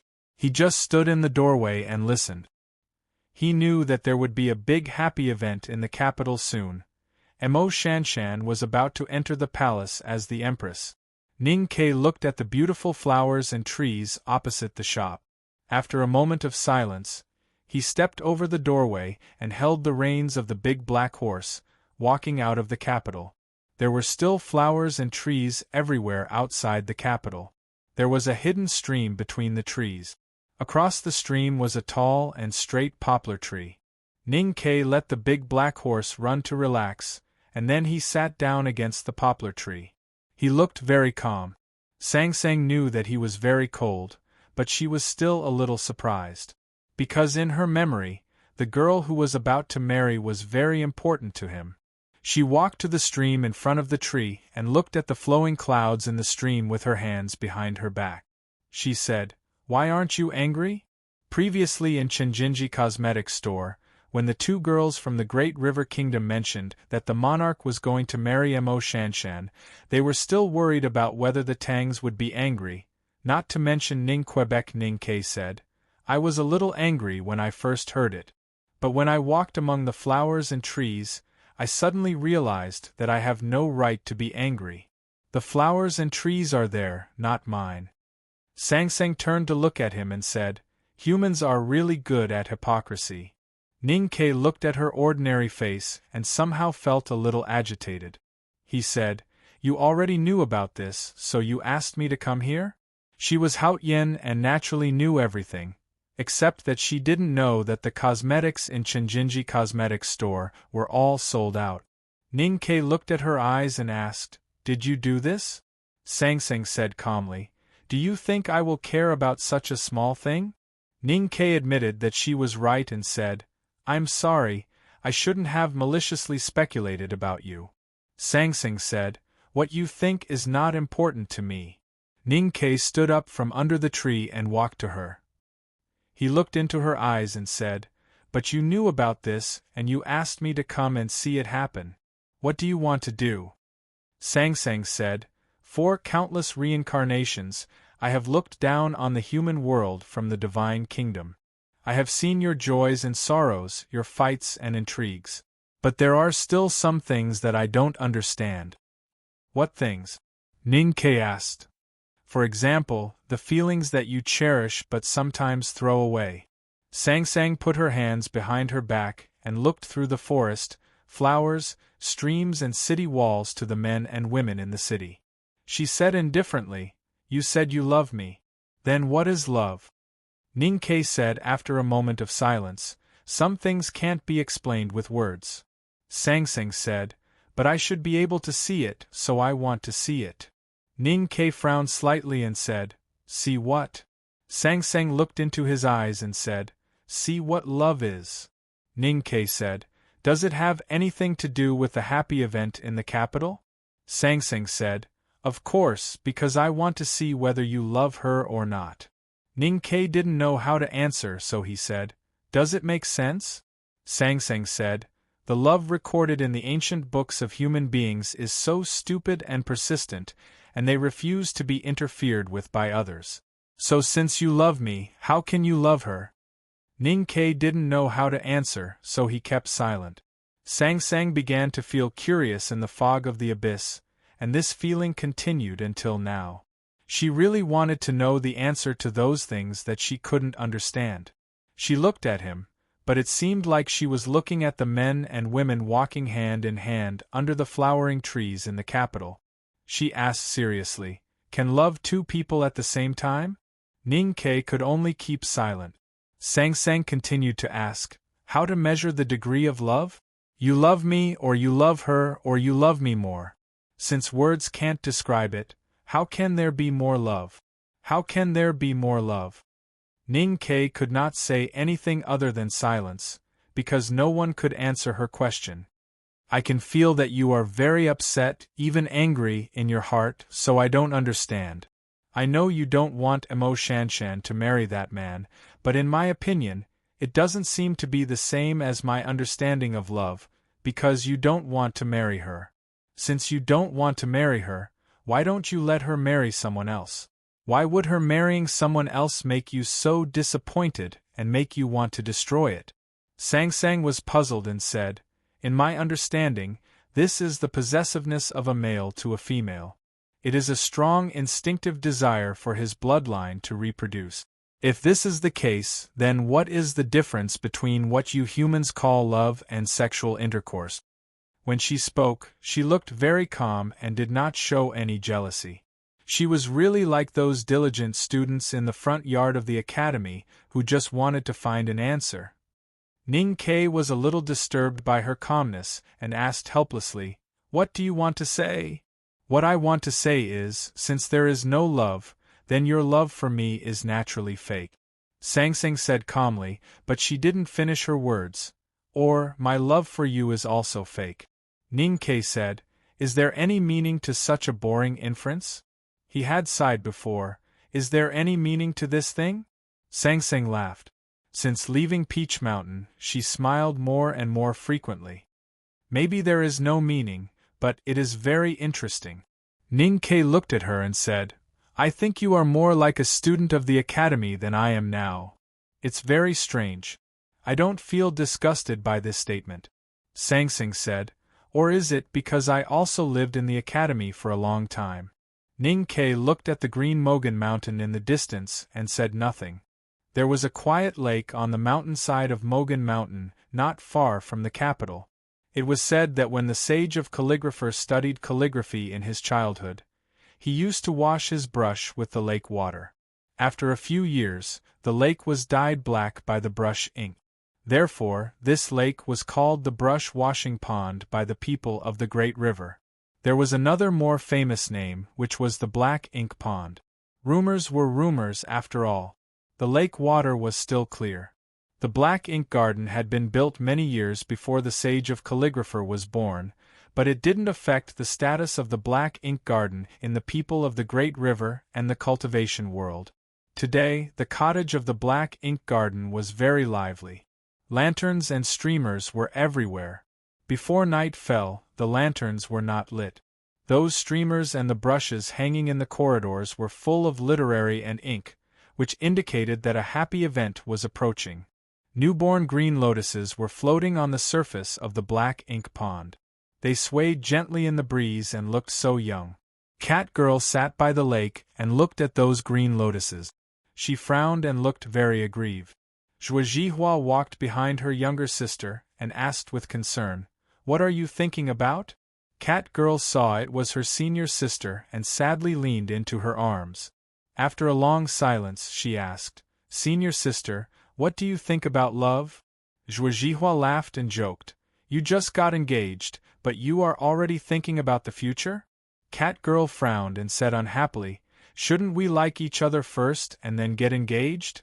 Zhuozhihua said helplessly, "What on earth do you want to say?" Cat Girl looked at the green lotuses in the lake and the streamers in the cottage and said sadly, "I don't understand. Hill Master obviously likes Ninquebec. Why does she want to marry the monarch?" There is one more chapter. Try to finish it before 1:30. To be continued. If you like this work, please come to Chidian.com to vote for me. Your support is my greatest motivation. You're tuning in to the Phoenix Nights YouTube channel. Don't forget to subscribe and join us on this journey to catch the most captivating stories.